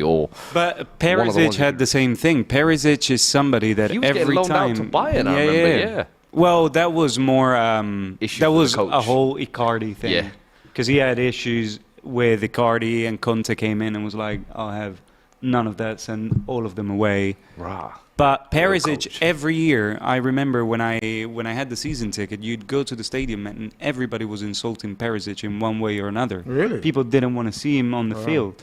Then comes, like, he goes to Bayern, comes back. I wish we had him right now. Yeah, like, different player. I remember by the time he was leaving, Inter Milan fans were like, we probably got the most out of him. Yeah. Who was that, sorry? Inter Milan fans and Perisic. Oh, Perisic. They probably felt like, but as you were saying, a lot of fans still probably felt, we could still use him one more year, maybe, still get the most out of him, and confirmed there, Mkhitaryan coming off in the 43rd minute, Brozovic. How's he been this season, Mkhitaryan? Because he's been reinvented himself a little bit. Yeah. It's exactly because of that, because Brozovic has been out for most of it. He had to be there, and he's been, like, really, really good. Because I think it's fair, I'd be interested to see what James thinks. Mkhitaryan at Arsenal, slightly underwhelming. And then he'd gone to United, didn't happen for him there, now he's gone back to Italy. And, do you know what's, sorry, just to go back quickly to the shifty Argentinians, as you were saying, someone else made another great mention in. Jeffrey Lawman says Tevez. Tevez was another one like that. Amazing as well. to watch. Quite Amazing shifty and low centre of gravity. I absolutely love players like that. No. That's why I love Jesus. Here we go into just breaking up play here. Well, what a nice recovery tackle that is, though. Barella showing his dogism there. Yeah. Great cross from... Ooh. Good block again. Brahim Diaz just having a half volley there. Dzeko able to just get it away. Game just He's getting going to keep this in now. Okay. Poor touch. What a challenge from Dumfries there. I love that. Yeah. That's a real good battle, that, isn't it? Dumfries and... do you know what it is it almost negates the athleticism Leao would dominate other fullbacks or wingbacks with. Dumfries is like, oh, I'll match you pace for pace, stride for stride. Now you got to samba me some way, somehow. And that was my another one in the World Cup. Very impressive for Holland, man. Really did take my eye. Yeah, good Dumfries player. is someone else that I cannot wrap my head around, though. Most Inter fans are like that as well. Yeah, there's some games that I'm just like, we cannot do without him at this moment, and then some games in which you would just liability. Can't get the right cross in. Just send him away already. Yeah. I fully hear what you're saying, because even for Holland, there have been games like that where, in the tournaments, I feel like he's actually shown his best version, where he's getting on the end of balls, he's putting himself in dangerous position, making good timed runs, getting back defensively, marking his man. But then there's moments where all of those things go out of the window. The touch is completely off. The crosses are completely wayward. He's mistiming his run, and you're thinking, as a right back, why are you offside? And it's the amount of times you're being caught offside. It's like, what the hell are you doing? So this is good. Look at his position right there now, and that's what I love. He'll pick up those sneaky positions where he can just get it like that, and oh my god! But you see, that's where he's dangerous. That's good defending from Damian. But in many ways, he's a modern wing back. Wing back, yes, 100%. Gives you it's all or nothing with him, is what I'll say. Dare I say it, and Sassi won't like me for saying this, but he looks built for the Premier League. And do you know what? Here's what I'll say, Inter Milan fans will love you hearing you say that, because it's almost like they're like, shh. Online, they're like, Prem fans are looking at Dumfries and they hype him up all the time. They're going to buy him. And they can't wait to kind of offload him, because they're like, we can probably upgrade on that. And I think even like Belanova, he's not too far different from characteristics-wise. Belanova is still too raw and too young, you could say, but he could probably become what Dumfries is. And maybe, I don't know, you guys could upgrade on it. But as you say, he's built for the Prem. When I look Inter Milan fans, that's almost like their PR to try and sell him to English clubs. They're like, hey, he's physical, he's strong, he can run hard. One of you lot can use him out there. Because if selling Dumfries saves you from selling Barella or Lautaro, then do it every day. Do it. And I think he is genuinely, as you say, someone in the Premier League would take a gamble on him. Oh yeah, for 30 million, I can see Chelsea, it. Emerson Royale is costing 30 million. Just tell Todd Bowley. Tell Todd Bowley that Arsenal want to sign Dumfries, and that's it. Deal done. Even I don't know, maybe a Ten Hag. Maybe he's like, you know what, Wan-Bissaka, see you later. Newcastle. Actually, yeah, but they got Trippier, you know. Maybe give him some depth. League actually, yeah, you know what? That's a good shout. That's a good shout. Oh, is that a penalty? No, he's giving a free kick the other way. I've been disappointed in Milan. Final minute here in the first half of added time. Still 0-0.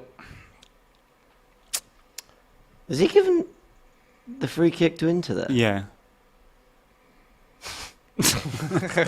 Good old Olivier. Bouncing off Giroud's head there. I see what he means. Mamma mia. Mamma mia. Yeah, he won't be happy. He's going to blow the whistle for half-time now. Big kick from Onana. Any second. Dumfries is such an Everton signing, says D Court. He would be if they weren't going down and they had some money. Yeah. And there we go. It's the half-time whistle, 0-0. Rafael Leao just looking to the sky there, as he's probably thinking about that chance right at the end of the half. Just missing the back post. But Sassi, what have you kind of made of that first half? 2-0 coming in, 0-0 half-time. You're 3/4. It's just prolonging the pain. It's just, the anxiety levels. Yeah, it's just...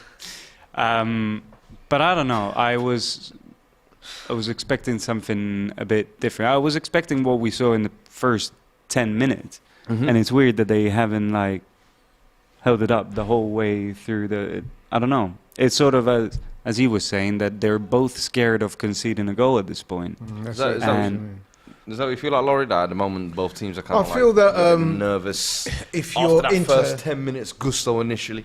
I feel if you're Inter, you're going to be the happy of the two teams. However, I still think it's finely balanced, because if AC do happen to score a goal, especially if it's early, then that changes a whole lot, the dynamic of this game. So you can see why both teams will be nervous, but obviously Inter at the moment were feeling a little bit happier. Yeah. Do you feel like the energy's still there from the first leg? It seemed like the first leg, even though there might not have been the quality or the excitement, you still had the challenges, you still had the duels, and even this one, it just... Yeah, I don't know, after the first 20 minutes or so, it just kind of mellowed out. And the game was a bit choppy, but do you feel like we've had the same? First leg was a much better watch. Sorry. But that's good for Inter Milan. Yeah. Like, Inter want this to be a really dead affair where AC Milan players are just huffing and puffing to get themselves up the pitch. Tonali, I think, that drive, beyond, was it Mkhitaryan, and then he puts it on a plate for Diaz. That's kind of been AC Milan's best moment. Across into the box, that kind of was headed back to nobody. We kind of got a bit excited about. Really, the better chances have come for Inter Milan, and they're not really going full throttle for a goal either. So Inter will be really happy with this. But it is, I've been a bit disappointed with AC Milan, because even if actually maybe tactically haven't got it right, or quality isn't there, or whatever, you're 2-0 down in the Champions League semi-final against your biggest rivals. At least just throw, like, how do you even quantify what it is in football? It's just throwing everything at it. It's the stuff that makes bottom of the table Southampton go 3-1 up against Arsenal. That's something that's just, we want it so much that it can put you 3-1 up. And I don't know. I don't know if that would be, if I was a manager, I'm not sure if that would be the approach I'll be taking. No, because like I said, if they go another goal down in this game, then it's pretty much done. They need to score the first goal tonight. That's why I think there needs to be a goal. Like, if we get like this to the last 10 minutes of the game, then it will be a nightmare. Because at that point, you have nothing to lose. You either score, if you concede or not, doesn't really change for AC Milan. I mean, so if it keeps like being it's still 0-0, So you're saying you wouldn't kind of make any changes or anything if you were AC Milan gaffer at this point? I think, listen, Inter are in the ascendancy when the two teams have played. I think they've won 4 out of the last 5 the times they've played. So AC are going to approach this game with a degree of caution. They went 2 goals down early last week, and that kind of took the wind out of their sails. I think tonight, I'm sure their tactics are going to be not to concede early, not to concede the first goal. But whilst that is still the case, they're still going to be thinking, if we get a goal, then it's on again. So but that's where I feel like in the first half now, it's kind of like, all right, we beat the nerves of the last game, essentially. Last game, we were at home. The nerves got to us, fair enough. We kept it 2. First half, all right, now you're 0-0 going into this. This second half, if I'm AC, the only thing I'm looking at is maybe their options on the bench aren't as strong. Because I'm looking at the names. I'm seeing Kalulu, Gabia, Kier, Pobega, De Catale, Salamakers, sub last Rebic, week, and Origi. Origi, of course, we all know, super sub as he comes on. Salamakers is another one who, over the past couple of weeks, has chipped in with a few moments here and there. But those are 2 names. Even Rebic. Rebic might not be what he was maybe a season or 2 ago, where he was kind of Superman for them. But I still feel like those are 3 players I feel like could give you something different. Messias. I guess what I'm saying is this. I can understand a more pragmatic approach, certainly at this stage of the game. That first half, if you're AC Milan, you do not want to concede first. I get what Laurie said, because, you chase it all the way now, you maybe concede that, an early goal like you did to Inter, and that's tied down, and then you're just kind of crawling through the last... I hear that. What AC Milan have done is kept this somewhat interesting going into the next 45, and maybe Inter Milan, the closer they get to that full-time whistle, are just going to retreat. Maybe there's something in there, but I just think you're leaving it too little too late if you do that. And look, it might not be too little too late. They might find the 2 goals or more that they need, AC Milan. But I just think, if you're Inter Milan, what has scared you in 90 plus, so 135 minutes of football you've played now? What's worried you? Like, nothing so far. You just be like, cool. We'll stop Tonali bombing down the left wing, and that's one outlet stopped. Leao hasn't got in the game. So what have we got to deal with now? You can whip it into Giroud. We've got 3 centre-backs. So I just think I think AC Milan needed to have Inter Milan at least going in at half-time going, okay, we got through that. Yeah. 45 more minutes. And actually, I think right now Inter will be going, cool, take on some water. We're gonna get the... I mean, look, so they've got the match stats up. AC Milan with more of the ball, Inter with 7 shots to their 4. And it's just... You know, I know the stats on everything, and it's just a shots stat, but watching the game, your eyes tell you Inter have looked the more likely to score. No, you're right there. And Debbie Lee sends a super chat as well, just to move away from the game, actually. And she's going on about this. Barca, clearly a Barcelona fan, but she says, what does Barca have to do to get back to the top? And do you guys rate Xavi as a manager? Personally, I like Xavi as a manager. I remember, it's so funny because prior to him getting hired, I remember they had Koeman, and we're going through a phase of Luke de Jong and all these weird types of players at the club. And I said, Barca need to go back to basics. They need to go and get Xavi, go and bring a bunch of the academy boys through, Pedri, Gavi, Balde. And funnily enough, that's kind of what he's gone on to do, except he's added, obviously, some big superstar signings with the money that's come in. Some experience, too. Yeah. I think securing the league title, you need to do that. I think that's Barca's almost DNA to win the league title, more than it is Real Madrid. I think Real Madrid, they pride themselves on the Champions League, but Barca pride themselves on the league. So that is key, I think, step one. Next season, I think, I'm very curious to see how he develops the squad. Busquets is almost like the final challenger of that great Barca era. That is officially rest in peace now. It's just a memory. Streets won't forget. And now it's a case of, this is truly going to be Xavi's vision now. Pedri, Gavi, how are you going to fit these guys? Frankie de Jong, is he going to be the one to step in? I'm curious to see how he kind of takes his first full season, shall I say, because he was there last year. His European record's not great.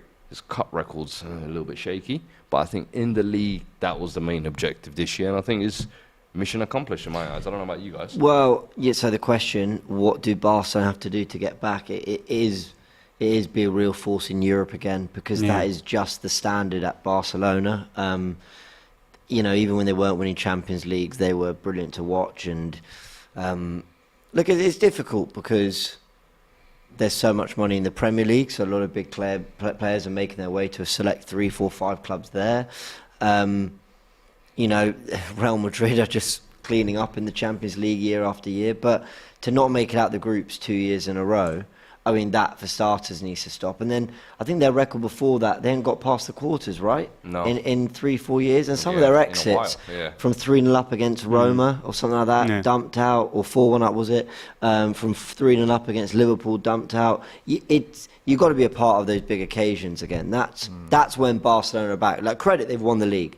That is fantastic, because Real Madrid are. But it doesn't sound great when in that same season you've kind of gone out of the Champions League, gone out of the Europa League to Frankfurt. But I do think that the first step in the renaissance is the domestic title. Once you got that is a building block.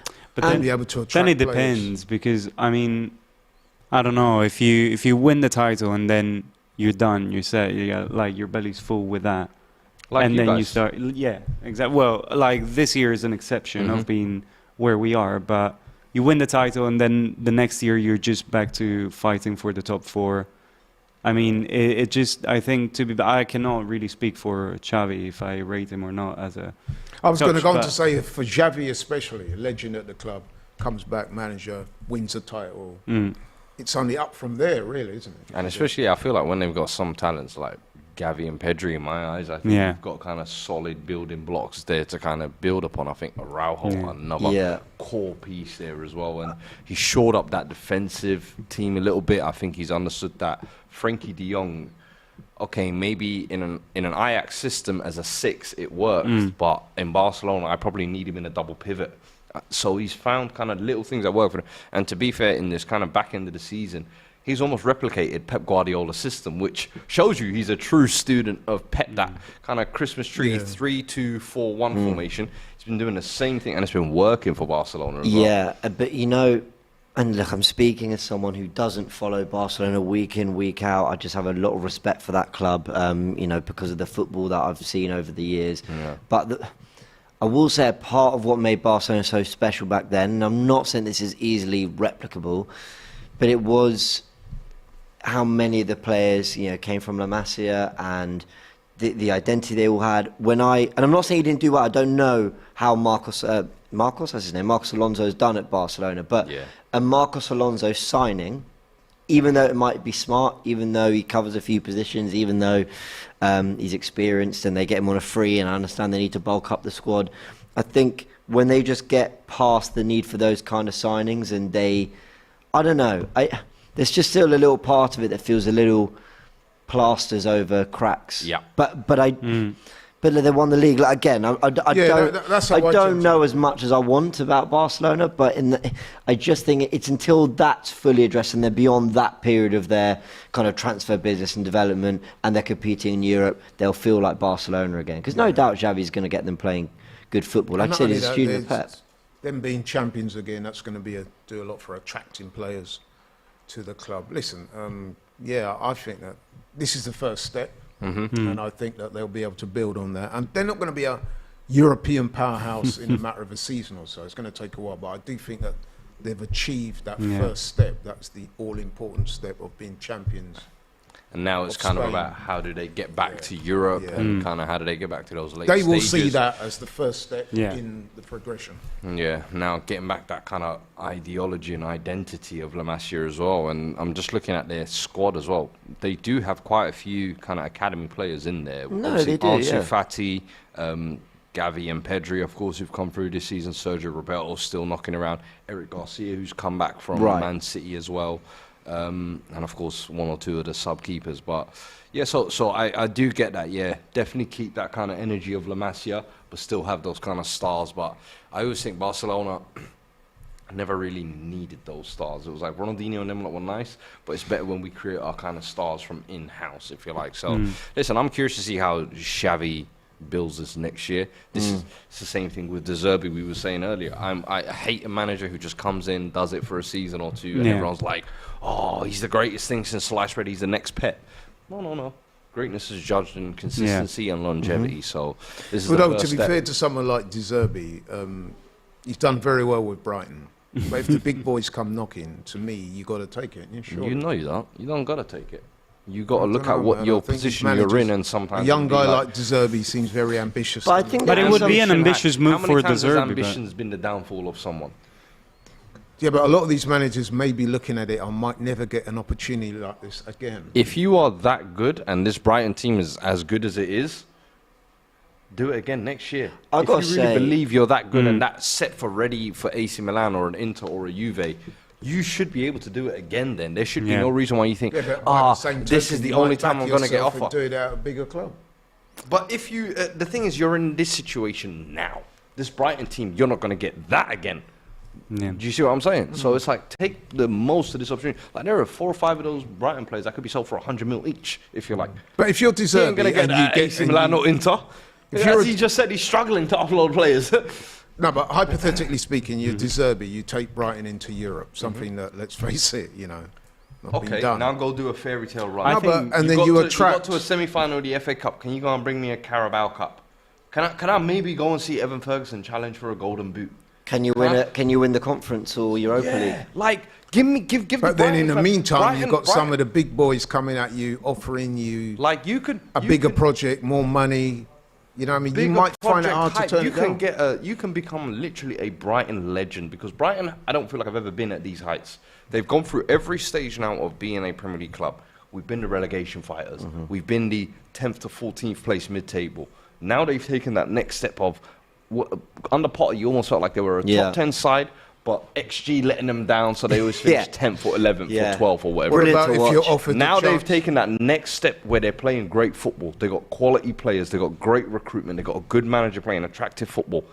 Build some longevity on this. Don't do a No, I'm not hating on that. I'm not hating on that. I'm just saying that but he is foolish if he looks at all of those green ticked boxes and decides to go, I'd love to go and recover one of these dying giants. I think you're a fool in my eyes if you're doing that.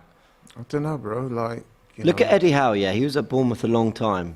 Arguably, maybe a little too long, because then it started to go stale and they got relegated. But we know the resources and the situation, and what an amazing job he did. But when he took a couple years out, and I believe he learnt under Simeone a bit, but I might be wrong about that.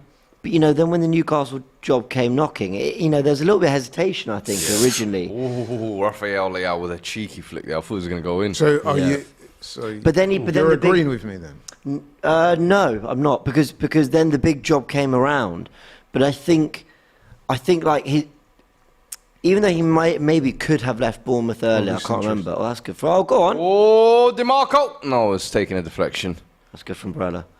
His reputation wasn't ruined by the fact that he got relegated with Bournemouth, because people appreciated the work he had done before then. Yeah. So I think De Zerbi should give it another year. He's got a really good thing. They're investing in the squad. They've already got Milner, João Pedro and Dahoud from Dortmund almost tied up. I mean, come on. Like, they're literally backing you and giving you players. And the thing is so far their recruitment has been A1. Not one miss yet. So I'm still waiting for it. And you want to walk away from this situation? Some managers listen, dream it's not that, of that it's kind not of that he wants to walk away. No, if you're leaving that, you want to walk away. No. You want to walk away, clearly. I'm talking about an offer that he may deem too difficult to refuse. I'm telling you now, Laurie, I don't look at any of these European clubs and see them that attractive. Unless it's Real Madrid, where it's that prestige and heritage. Even Barcelona, I don't think. They might even... Barcelona right now, with all the financial issues What about if he was on. offered the Tottenham job? Really? In the mess that we're in, the squad that we have, Kane potentially leaving in the summer, Daniel Levy talking to you every day. That alone could put you off the job. I mean, what are we doing here? You know what I'm saying? Like, let's be real. Come on. If you're actually, like, I'm looking at you as a madman. If I see you swap Brighton for Spurs, I'm like, this guy needs a mental examination. I've got to say, I agree with you that these clubs, they don't go anywhere. That job will be available next year. 2 years after. Literally. 2 years after. Literally. 2 years after. Just keep doing good work. And if you do have that sense of, but that opportunity might not come again, then what you're really saying is, I might get it wrong in the next 2 years. Facts. And that's not really kind of an approach and a mindset to have. What should be proof to you, is even if you can do things well, like Pochettino and Tuchel, I look at where they went to clubs, they did things well, but then they got sacked, whether it was rightly or wrongly or not. People still appreciated him for the work they did. People still look back now when Chelsea have hired him. Everyone's talking about, he did really well at Tottenham, didn't he? Yeah. But at that time, it was like, he wasn't winning anything. But now it's looked at, well. Tuchel, similar thing at Chelsea. Football might not have been great, but people always remember that Champions League fondly. So look at Unai Emery right now. He was laughed out of Arsenal from everyone. And people just get on Arsenal fans about this. It wasn't just Arsenal fans. It was rival fans. It was the media. It was quite disgraceful, actually. And Unai Emery left. He went to Villarreal and he rebuilt his stock, and now he's at Villa. But look at how some people talk about his time at Arsenal now. Well, he nearly got top four and he got to Europa League final. Actually, not about, people will just look at it slightly differently. My God, AC Milan. Nearly just gifting the ball away at the back there. DeMarco almost breaking through. Sorry, you were saying? No, that now people will look at the things he did well. Yeah. And, and that's the thing. I don't think like a sacking at a job where you've done a majority of it well bodes badly. So if De Zerbi, let's say, he got sacked in not next season, the season after, people would still remember this year. People would still remember next year if he got Brighton to Europa semi-final or something. Listen, everything you've said is pretty much accurate. What I'm saying is, I'm playing a bit of devil's advocate here, but You're being big club bias. No. What I'm saying is, I'm just looking at it through like the prism of watching football for so many years. You know what it's like? Oh, trust me, yeah. In the summer months, there is going to be a managerial merry-go-round. There's going to be a shake-up. And De Zerbi has come onto the radar of a lot of clubs, I'm sure. I mean, I've read this. Laurie, let's remember. So it could be that there's a club out there, right? Big club that's going to have the budget, that's going to have the resources. He might be tempted. He might think to himself, you know what, this is such a good offer. As much as I've done well at Brighton and I'm liking the project there, I can't turn this down. That's what I'm saying. And let's be honest, that's how Pochettino also made his name, because Southampton at that time were the Brighton. Let's be honest, the great recruitment, the great youngsters coming through. And Pochettino was there for, I think, 6-7 months, taking over from Nigel Adkins, who kind of got them up.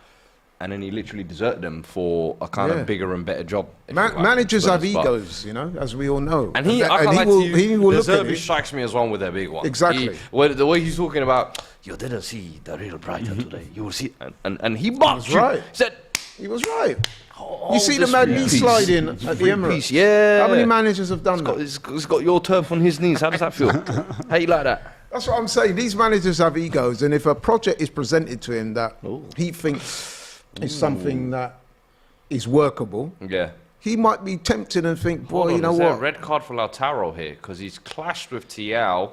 I wouldn't say that. He's clashed with Thiaw. No, look. They've come together, but then he studded him afterwards. He did leave He did. No, the referee didn't even whistle that. He called another foul after that.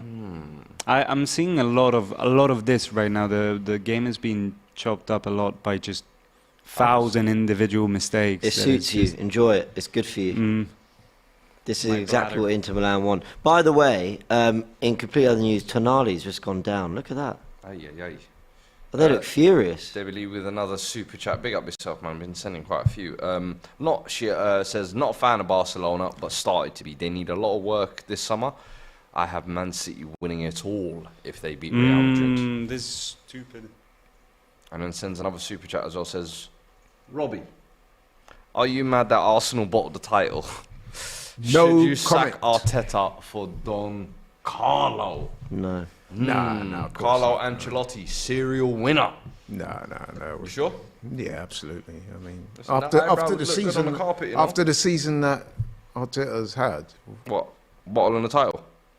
coming second, Getting dumped out of Europa by Sporting Lisbon. coming second, Getting dumped out by the FA Cup by Man City. finishing After playing a runners-up to rotated side and possibly making the the wrong best decision team and playing a rotated side. in Europe. Signing the wrong signings in January. That season, you mean? A season where you finish runners-up to possibly the best team in Europe and one of the best to ever play in the Premier League. Team hype.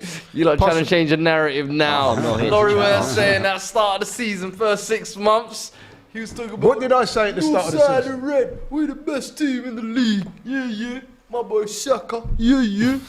I remember the videos. You lied.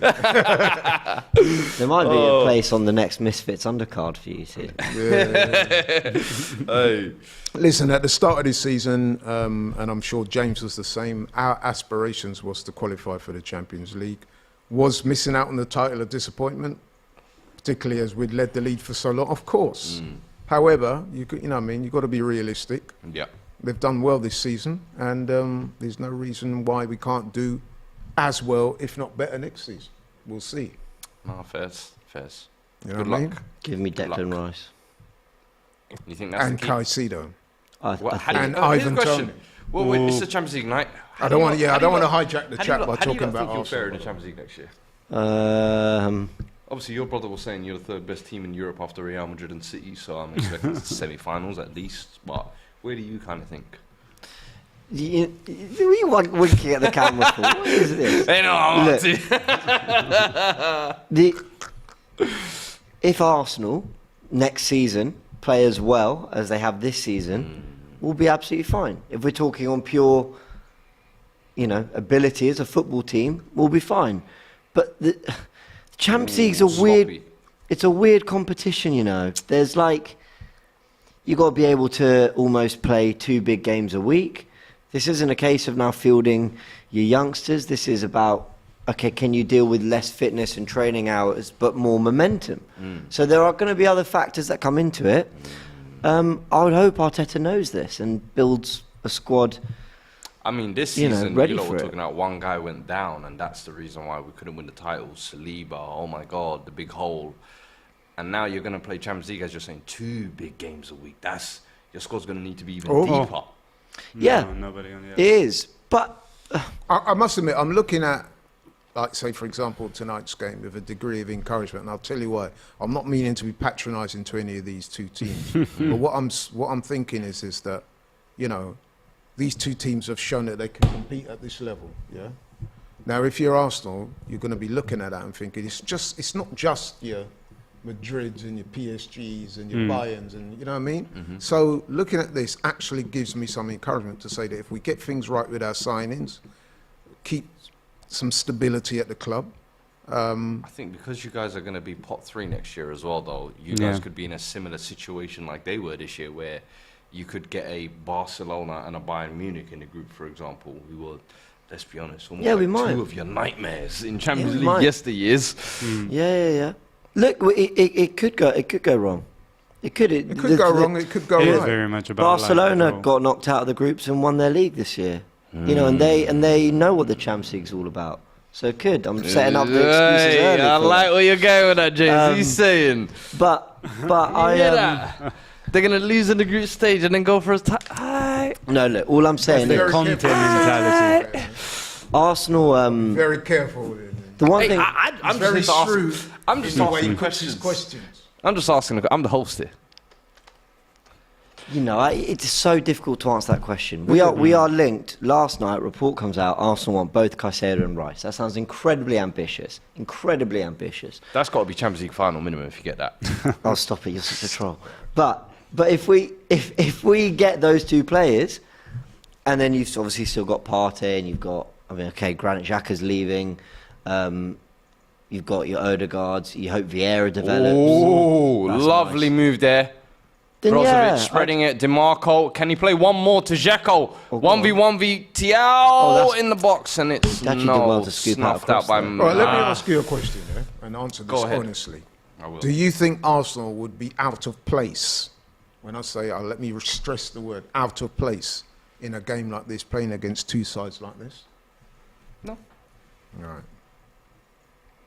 So I think you know now what I'm talking about What are you talking about? when I say that there's reason for optimism. Oh, that looked like a Oh, little as bit in of- like you lot could do a run to, let's say, Yeah. quarterfinals next year, even, I don't know, maybe a semi-final.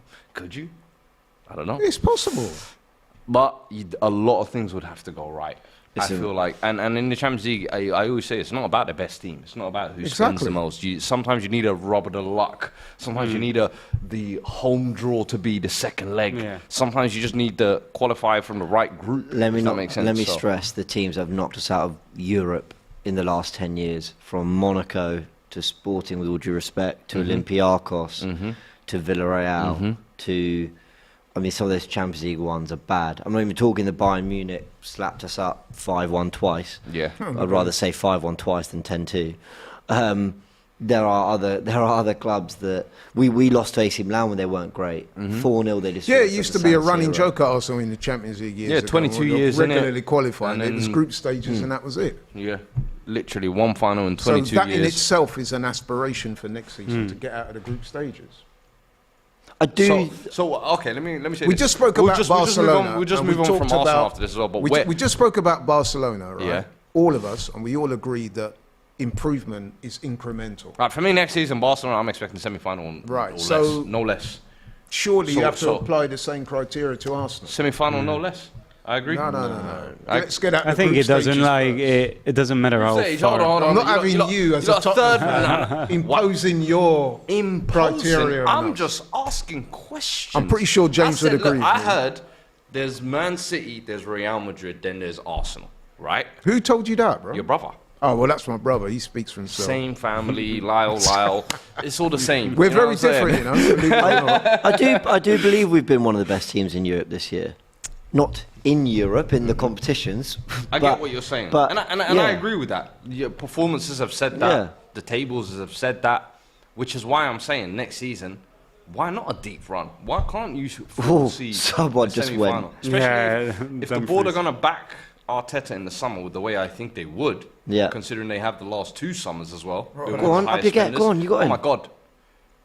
Surely Lautaro that was a 1v1. foul, Oh, he cooks him again. No. Oh my God, Tomori. He's No, done no, well no. there. Well done. He's Good done well strength to by recover. Tomori. recovery. Good Done well to recovery. recover. They shook hands after He that. said, Good battle. there. nah, you ain't doing what you did last week to me. I got my knickers up this time. I'm almost thinking Here come that AC AC Milan. should make a couple of changes. One change I might be looking at is maybe take Giroud off, make some changes to put Leao through the middle.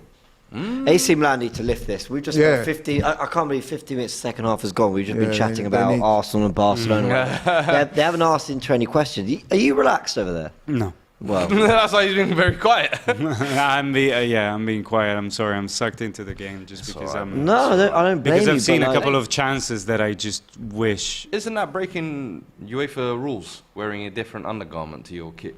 I think it's a medical one. Yeah. I don't think it's undershorts. I think Medical that's a. hype. Go get a white one, bro. I think that's like a thigh or quad strap or something. Yeah, I think if I'm the manager of Milan, I'm thinking at some changes. I think that man there. Do you know what this reminds me of, Fuad? I'm so sorry to do this. This reminds me of the Tottenham AC Milan second leg, where I was watching it and I said to everyone, Tottenham they will ask questions of AC Milan. They have to. It will come. Of course they will. They will ask questions. It will come. Their chances. They'll have moments. They'll have a degree of sustained pressure. And then you get through the hour and you go, so like, when's this sustained pressure coming? And then it just fizzled out. Like AC Milan, they need to at least force Onana into a big save in the next 5 minutes. This is why I said half-time is probably the better time to make those changes, because I feel like once the second half begins, if you do start off sluggish like this, Thiao's now looking like he's picked up an injury and he doesn't look happy. Looking to be subbed off. Yeah. Or is it cramped? I don't know. He's pointing to his knee there. Yeah, Kia's getting warmed up there, getting his kit off. I feel like Lukaku could be a change for Inter as well. And imagine that, a fresh Lukaku versus an old man Kier. I'm sorry, man. Kier, yesteryear, solid centre-back. Now, he washed, I'm telling you. He old. Listen, 60 minutes and first subs are being made. Are you subscribed to the channel, though? Make sure you're sub to the channel as well, and make sure you are smashing the likes. Don't know what number we are up to at the moment, but make sure you get those likes up. This has actually been a very good stream. Wide-ranging discussions as well. I always love it. Talk to all sorts. You know what I'm saying? And make sure you guys are getting involved in the chat as well. Let me read out some of the comments here. I'm pretty sure, to just reiterate the point I was making, and again, I'm not trying to be patronising to any way, Sassi. So I don't want you to take this the wrong way. It's just in the discussion I had with Fuad. If you're Mikel Arteta and Airport Albert and you're sitting around a table tonight, as I'm sure they are watching this game, you're going to be thinking to yourself, you know what, this is the semi-final of the Champions League, second leg, and we would not be out of place against any of these two sides. But you know what? Right, okay. Is that, am I... No, I think that's fair. I think that's fair. But I don't think they're watching the Champions League to set their standards. They've just been washed away when it mattered most by Man City in the title race. When we came into that head-to-head Premier League final, we lost 4-1. Even just the mission being to close the gap on City and try and get to their level will pull us to a level that's good enough for the Champions League. Because I think at the end of the day, like, you gotta... It's not a matter of how far can you reach next season and then you establish how good a team is will Arsenal be in the top 4 for the next 5-6 years and like measure success. No, but what I'm saying is first things first. I'm saying if you're Arteta and co, you'll be saying when we get to the Champions League next season, our aspiration is to qualify from the group stages because in previous years, hitherto, Arsenal have got to the group stages and invariably gone out disappointingly. So everything like this is you set certain targets. Yeah. You know what I mean? AC a lot of people was laughing at change. Kelechi the other day when he used the term KPIs. And okay, some people might argue it's a little bit of a corny phrase, but I see where he's coming from. The clubs, and not just Arsenal, every club, your club, my club, they set targets at the start of the season. If you attain them, that's how you measure progress. So I guess that's the AC point just made their first change there. Sorry, just while you're talking. Malik Thiaw confirming the injury coming off, and Pierre Kalulu coming on. Yeah. Also, I think they need to make more, personally. But I would have thought some attacking changes would have been made, but Pioli's still patiently waiting the game. I don't see Liao getting enough of the ball. Maybe if they play him through the middle, he might have more of an effect. What do you think? Inter have been able to always find space in this left-hand side. I don't like it. That is poor from DeMarco, man. Yeah, Dzeko does well to win it back. Great challenge, he's won it back. No. Oh, come on. Aye. Just lack of conviction. Come on. 5 aside. Sunday. Luton are beating Sunderland, by the way. Yeah, they are. Means that they're looking good for the playoff final. Here comes Lukaku. Big Rom. It's time to eat. I am him.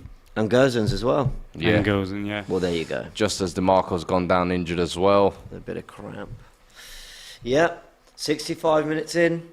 and one Leao chance-ish, one Diaz chance-ish, and that's all AC Milan have thrown. I think talking about Inzaghi, like, which we were ages ago, I don't know why I'm picking up now, but just because, like, I think one of his shortcomings is that he plans the game in a way and doesn't seem like he can change the way he has planned it, like, throughout the game. He's almost not like, reactive within the game.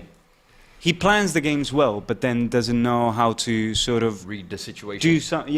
Do something that could change it, like, on a whim. Instead, he knows that at 65 minutes he's going to do the subs.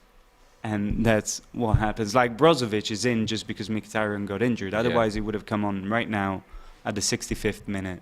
And it almost feels like a lot of the times that Inter has lost or drew, it was mainly due to that, mainly due to not being able to kind of read the game as it was playing rather than before. So, I don't know. In-game management, no, it makes sense, man. In-game management is one of the things I always think it's very underrated on how managers are judged on, and it's such a key factor on. It's a big factor. I feel like even like Arsenal this season, the there we go, where it's crunch time. If I had £1 for every time this man mentioned I'm just saying, like, Saka could have been rested in certain games. Maybe Trossard could have been started. I'm trying to give you like a point you can understand from. That's why I'm just using it. They're so sensitive now. It's like, I think you're being rather no, I'm gonna be disingenuous to I'm Milan relaxed. teams I'm calm. by bringing up Arsenal all the time. What I was going to say about this game, I wonder how Tomori's feeling. So you've seen off Dzeko, and now you're faced with. I think he's recovered well in this game. Even earlier on that little 1v1, he just had Lautaro there on the end. First game, you could definitely tell the nerves were getting to him, and sometimes I think as a centre back, if you've got nerves, it's Leao. Oh, it's nice from Leao. I'll call him for more of him. He's now got the ball. What can he do? Oh, he's getting a party pack out. Yes. Goal kick. Golson celebrating that. You get the feeling that it's going to take something like that from him. Yeah. A little bit of magic, a little bit of innovation there to really turn the screws of this game. That's good experience defending from a Cherby, isn't it? He definitely needs to see more of the ball if they're going to do anything in this match. Leao has, like, sadly for me, but he has the chance to become an AC Milan legend tonight. I mean, the time is running, but... I was suggesting that maybe they might play him down the middle instead of on the wing. Give him more of the ball. What do you think, guys? I think that makes a lot of sense. Yeah.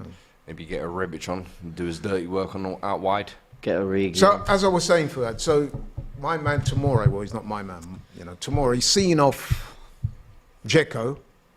Now he's up against Lukaku. It'll be interesting to see how he handles it. It's a slightly different proposition, isn't it? Big up Debbie Lee with another super chat. Says, man, this game is boring. When are we going to see a score? Whoever wins this game, there's no way they're winning against City or Real. Can't say that. Tina sends another super chat as well. Big up yourself. James and Laurie, question for you. Here we go. If Arsenal get knocked out of the Champions League, will fans go all in for the Europa League or just be happy to challenge for the Premier League? Sorry, can you say that again? So basically, if you get knocked out of the Champions League, do you want to go for the Europa League or do you want to just focus on the... Oh, my God. Tried to lay that back to him. I could see the vision of what Giroud was trying there, and that's a great kind of link-up play and the target, man. Was it even Giroud? It was Leao, to be fair. I'll answer that question by saying this. There seems something very incongruous about getting knocked out. Teach us what that word is. Let the plane land. Okay. Incongruous about getting knocked out the Champions League and then going into the Europa League. You know what I mean? It just seems a little bit... I don't know what James thinks. Incongruous. Acerbi. It just doesn't seem quite right. Opened up for him well there. Yeah. Deliberating if Arsenal go into the Champions League group stage after 6 years out of it and then fall straight back into the Europa League, that's a failure of one of the targets, which would have 100% have been to get to the knockout round, quarter-final, something like that. However... If that happens, then you finish third next year. No. If that happens, for God's sake, if you're in the Europa League, at least try and win it. Yeah, exactly. But Arsenal don't have the kind of European royalty and history that suggests that we should kind of, laugh at the idea of winning it. I think we've got a really good young side here that has been growing nicely from 8th, which was super disappointing, to 5th, which felt underwhelming after all that, to now second, which who would have thought second would feel underwhelming for Lukaku Arsenal? on the break here. The freight train is loose. No, dealt with him Tomori easily. says put the brakes on that. Tomori's looked good, you know. Must say, a lot of people have been campaigning for that guy to get an England call up, and he's not had And one after yet. the first game, I think everybody was like, now you know why Southgate don't call him up, lad. No, but he's had a good game in this one, wouldn't you That's say? what you need, though. I think good players always get judged on how they bounce back from the Yeah, low absolutely. moments. And I think one player I can kind of think of who had a really tough moment this season, Upamecano, who World Yes. Cup Yeah. kind of restored, I feel like, his reputation a little bit. And then within 2 legs of the Champions League, he just wrote himself Yeah, off that's completely. true, And it's like, I don't So know bad how. for- I sorry always for think in the Champions League, when you have those kind of defensive performances as well, it's actually mentally difficult to recover from as a Remember player. your guy, Maicon. Remember what Gareth Yeah, Bale did to but him? Michael, Yeah. to be fair, was physically on the decline as Yeah. well. But whole that kind of intimacy- finished him off. man. Yeah. And that's what I mean. So That for was that like to happen to highlight reel. Tomori last game, and you would have thought coming into this, he's probably going to be nervous, but he's actually, No, he's played well. first 65, 70 minutes, he's done actually brilliant. Milan have nothing. I've just seen the ball whipped into Giroud, and he flipped I think- Oh, Oh, uh, out for a throw. They've got nothing. Here he's coming Here he off. is. I He's did actually say coming that off. Yeah. Coming to make some changes now. Now AC they might have Milan. something. I know he's changing his I've shirt. got to say. Oh, he's changing his no, shirt. he's changing his Yeah. shirt. Yeah, They still have damn. nothing. Premature. Look, crazy things have happened in football, but AC Milan, they're not doing anything. 160 I minutes. must I'm say, still if keeping I'm an cautious. AC I No, don't of course, know. you are. If I were you, listen, I've done AFTV watch-alongs. I get it. Like when I'm sitting there watching Arsenal, we've been 3-1 up against Tottenham, who have 10 men, and I'm still nervous till that final whistle goes. I get it. Big Rom. 3 on the right wing. Kill him. 3 on 4 at the moment. Barella tries to do a back heel, and Tomori again there to deal with it. Tomorrow's probably been their best player. He goes to Tonali Tonali. driving up the pitch now. Am I This is wrong what I in saying mean. that? Messias. Hey, get this man off the pitch. If you want any hope in succeeding as a team, Messias cannot be here. What is this? Listen, it was nice, you know, the story of, hey, he's playing in City. We were saying last time. Yeah, like, you know. it was a delivery. Lies. The story has been done. He scored on the Champions League debut. Why are you starting in the semi-final, my brother? I'm sorry. There should be no AC squad where he is starting. Now, but let's be real. So many of these AC Milan players haven't. No, turned but up. at least some of them you can say, they can offer you something. I would have played Salamakers, I'm sorry. I'd have played Rebic. I'd have played anybody but him. Even Origi. Fair enough. Oh, he's working hard. You know what I'm Working seeing, hard, hype. That's what they do when they got no ability. Oh, go on. Lautaro. Go Lukaku. on. 1-2 punch. What's going on? Ball stuck under his feet. Oh, he got it out. Lautaro. Yes! There we go. That's it. Game. Yes. Set. Match. Tie done. Done. I think the goalkeeper Hey. should have done better there. That's an iconic celebration there. Stand on the heralds. Let me hear you. Well done. You said Leao has a moment to put himself in history.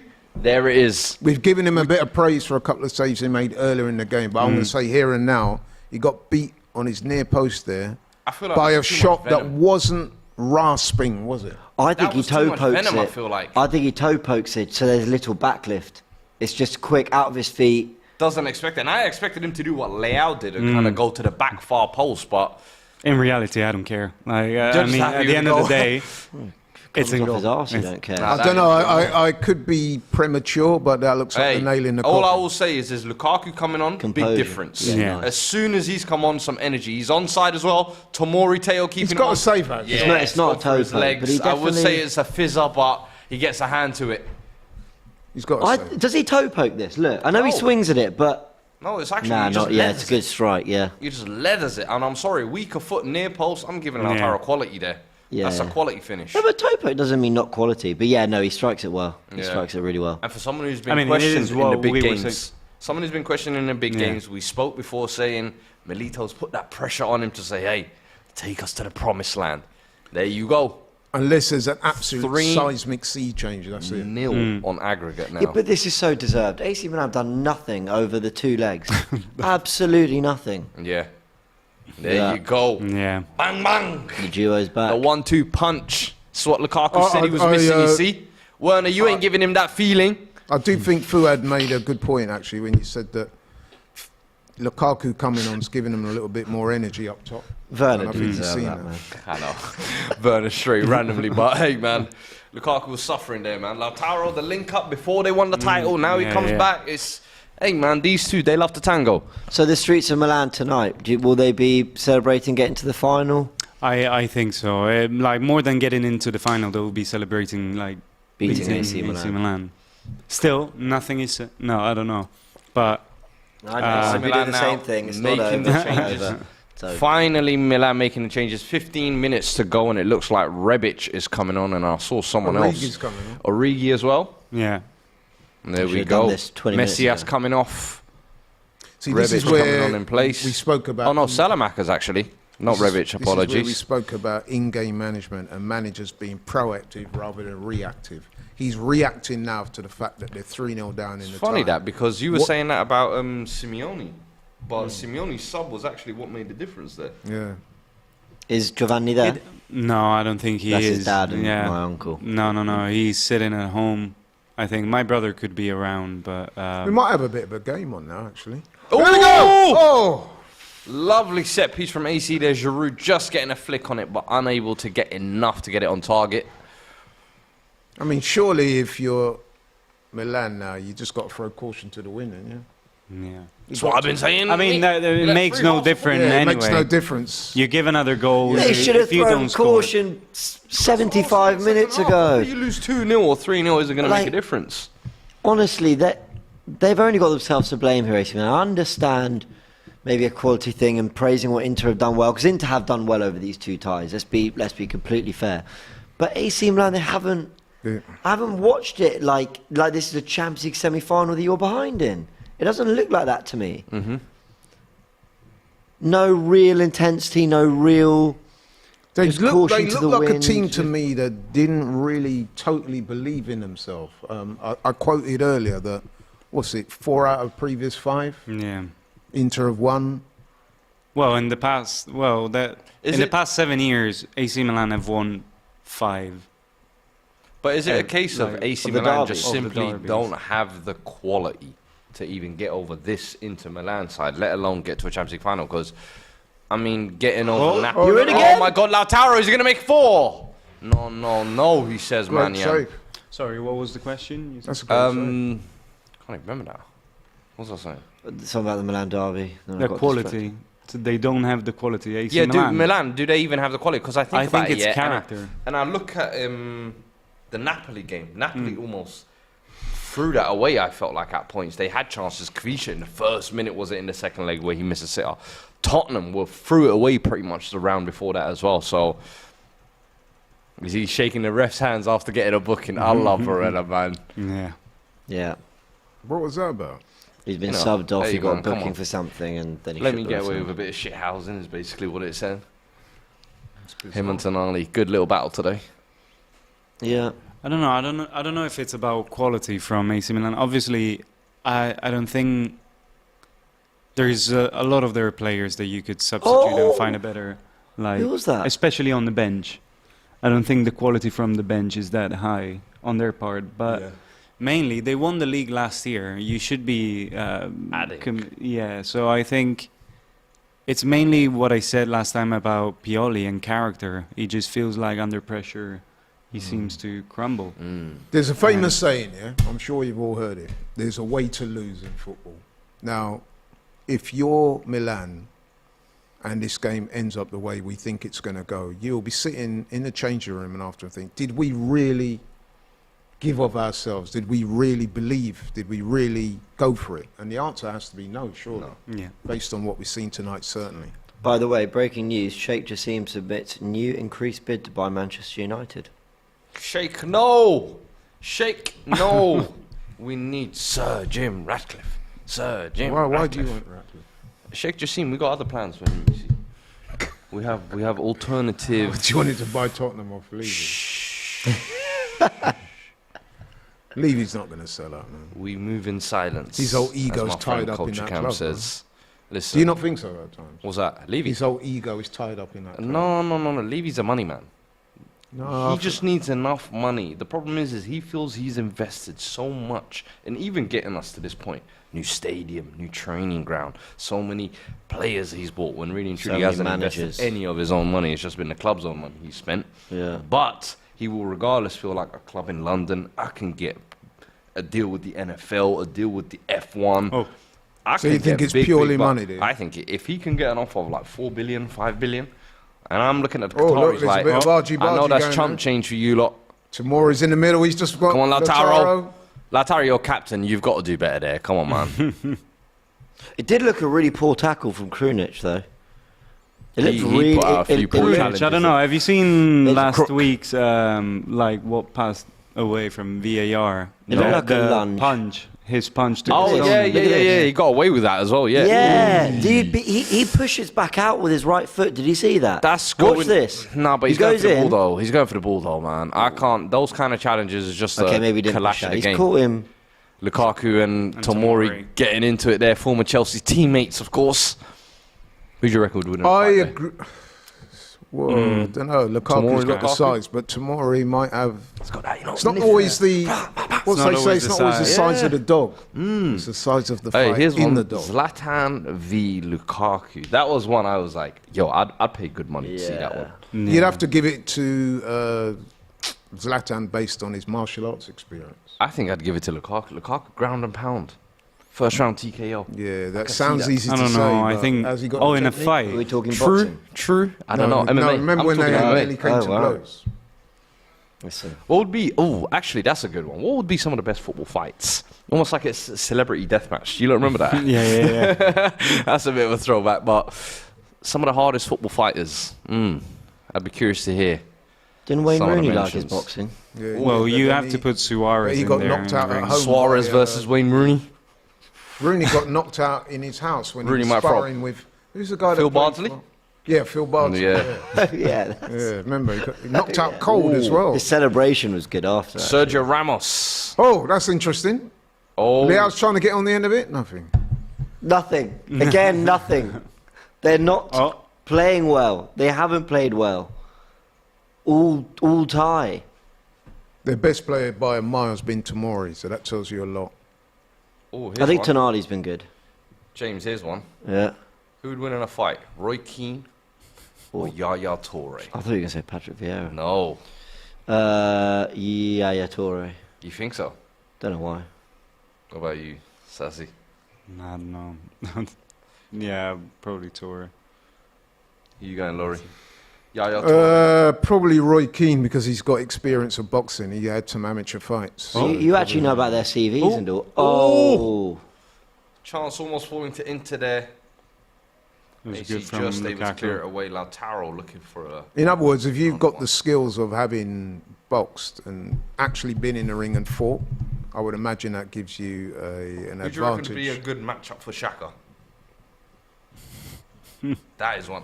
Shaka v Brozovic, I think, would be Brozovic, incredible. I think. I don't know, actually. That would be a nice one. Granit Xhaka would be Versus a good matchup Brozovic. for him. Oof, that's definitely going to be a 5-round bloodfest, for sure.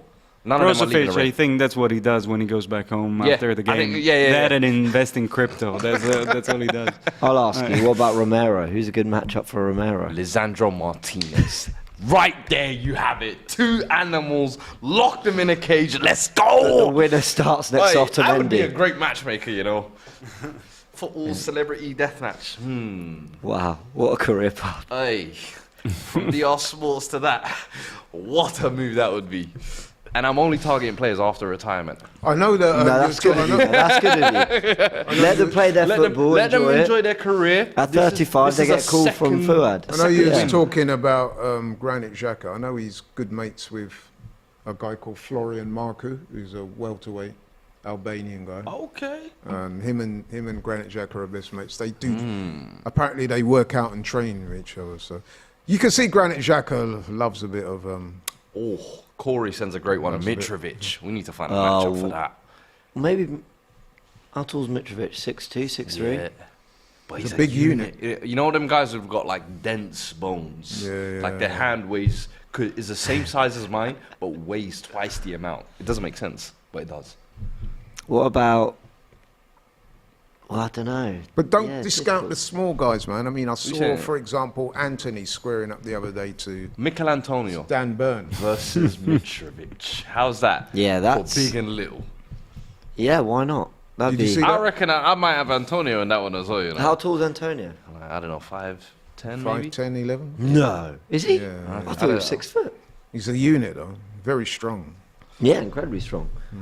Oh, wow. But sometimes, as I said, being strong doesn't necessarily Jigger, I mean... like where you're going with that one. What's he got? Erling Haaland versus Didier Drogba. Yeah, that's a Oh, good one. Yeah, that's a world heavyweight clash. Yeah. SummerSlam. Yes, we're going there. So how long we got? 5 minutes? Yeah. Plus... That's what this game's resorted up Yeah. to. Sorry, matching look, up. you see, this is how exciting this game has been. All right. Yap Stam. Let's find him someone. I can find one for that. John Terry. No. No. Find one even. Yap Stam and Vinnie Jones. That's for me. Okay. What about Gattuso? What do you think? That was one I was thinking That's as a well. great Gattuso. shout. You know, That's a good hit. Gattuso. Whoa.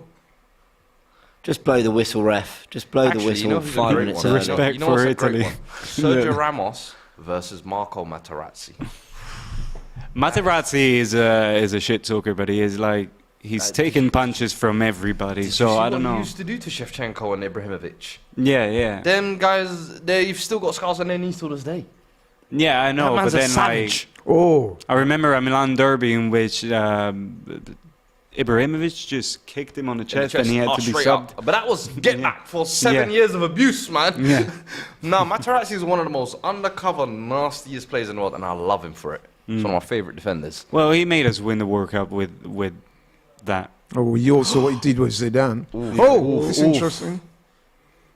I think this might be the final. Oh, here we go. Oh, we found a perfect matchup for Korea, Gattuso. nice. Go on. And I got to give a shout out to Echo452 who says Gattuso versus Joey Barton. Yeah. Match made in heaven. Joey There you go. Barton. Listen, you see, I'm telling you, me, we can get something cooking here. I'm telling you. There's Of course, definitely... if we're looking There's to definitely some that expand- would be into that as well. There's Like definitely some an of the industry players for would this. agree. Hey, KSI and YouTubers are selling massive, arenas. I think you've got an industry here, Fuad. Huh? I think there's a business here. I'm just saying, KSI and all them are doing it. There's a business here for you. Listen, I'm all for it, man. Who would Misfits fight? boxing. Well, we know that DR Rio Sports Ferdinand, boxing. when he finished playing football, he tried to get a professional pro Oh, yeah. boxing license, but was And turned Alicia down. says Materazzi made me love nasty players, to be honest. Same, man. Made me become a centre back. But I do think you Did need don't fall into the trap that just because somebody is big and strong and tough, Oh, yeah, that yeah. they're good fighters. But It that's the doesn't always beauty. mean that. That's the beauty of football. I know, yeah, I know. Look at the big match- guys and be like, yeah, he's gonna win, and I'm yeah. gonna set him up against Yeah. a killer who's undersized, and it's like, yeah, let's go. Yeah. Like Alessandro Martinez, I'll put him up against most big guys, and I'll back him to win. Do you think Messi could fight? No, No. Messi is. Or Ronaldo. Messi is. No, Ronaldo, I wouldn't. I would keep both of them away. I'd be like, no, I'm not trying. There's some people I know they're fighters. It's like Raja Nainggolan. Do you remember? Oh yeah, I remember. Arturo yeah. Vidal. Those are the Vidal. guys I'm going after. You see, One of my favorite pictures was first game that Conte played, and Raja Both of them get Nainggolan subbed on. and Vidal get subbed on, and it I was said just I would like frame that if I was an Inter Milan fan, because those are arguably two of my favorite players. Just warriors. Nainggolan and Vidal. Nainggolan and Vidal. You had They them will both at die one on the point? pitch if you ask them Did to. you have them both at one point? yeah. Well, Nainggolan has like Was finished pretty much by then. his brain is this big because I mean every time Red card. he would just get sent away for some stupid reason like smoking in the changing rooms and stuff Yeah. like that. And You're on the brink, reasons I loved Sassy. him, though. I was like, come on, man. Who You're on doesn't the love an brink. Afro? 1 minute. Well, I'll tell you who I else mean, is on the brink. Luton Town, a couple of minutes away from Playoff final. a final. AC the Milan, playoffs. man. Heartbreak for Sunderland. What a sad Oh, representation. Giroud went for a Giroud special. He did. Doesn't quite come Oh, off. go on, Lukaku. Go on, get to this. This is Tomori versus. No, it's not Tomori. No, No, it's not Tomori. who's that? Kalulu? Theo. No, it's Theo. Kalulu, number 20? It would appear that Milan are going out with a damp squib. I think it's fair to say. Rubbish. They have been absolutely. I think shocking. we've all been optimistic with the kind of game we were going to see today. Like all our predictions were a lot of goals. I'm sticking to my contention that they never really believed in themselves tonight. I'm not seeing a team that really went for it. I tried to give them the benefit of the doubt when I was saying at half-time that maybe they just didn't want to concede, which kind of, the pragmatism in that talks to me. However, we all fought in the second half now. That's it now. Dumfries is losing it with Gagliardini.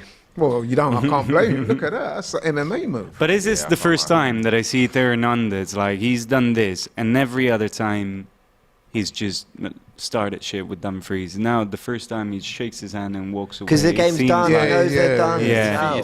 And even Dumfries when he went there. I love to see it. Like, and even especially with Dumfries when he went like there, did you notice he was almost laughing as if to say, you know what I mean? So the intensity is gone from the game, really.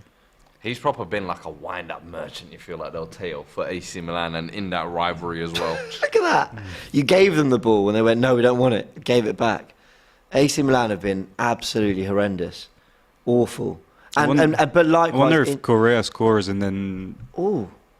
But Inter have been very, very decent over the two legs. I think better in the first leg. But yeah, good in this, solid, and they've managed the game really well. Oh, look at that. Oh, go on. Go on, get a fourth. Are they going to finish it off? Lukaku to ice the game. Nearly. Did well. Again, it falls to him, though. Oh, go on. Edge of the box. Ooh. Oh, Bastoni. Final minute here. Very good play. Into the game. Sassi, tell us. Yes. How much will this mean to the fans to get to a Champions League final for the first time since when is it? 2010. I mean, we won, and then the last years we got kicked out of the group stages for 3 years in a row, and then we did like the first time you pass the group stages and you get to the final.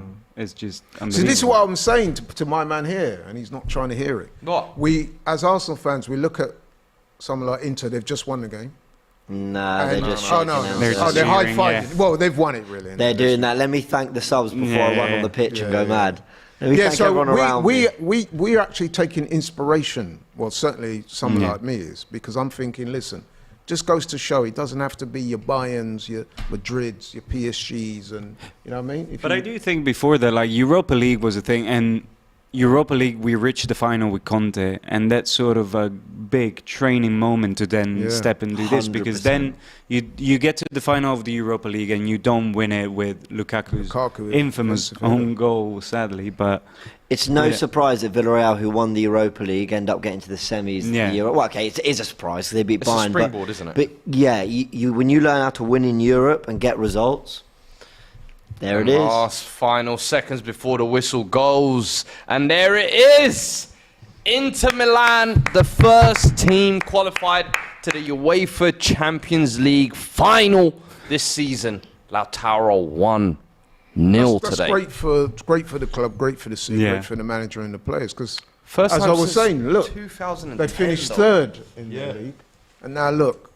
How's it feel? First time since 2010. Must be a good feeling at least, even if you're not kind of thinking about the final just yet. Listen, just this moment. You win against AC Milan. You cannot ask for anything better than this. Like in a semi-final, you reach the final. It's against AC Milan.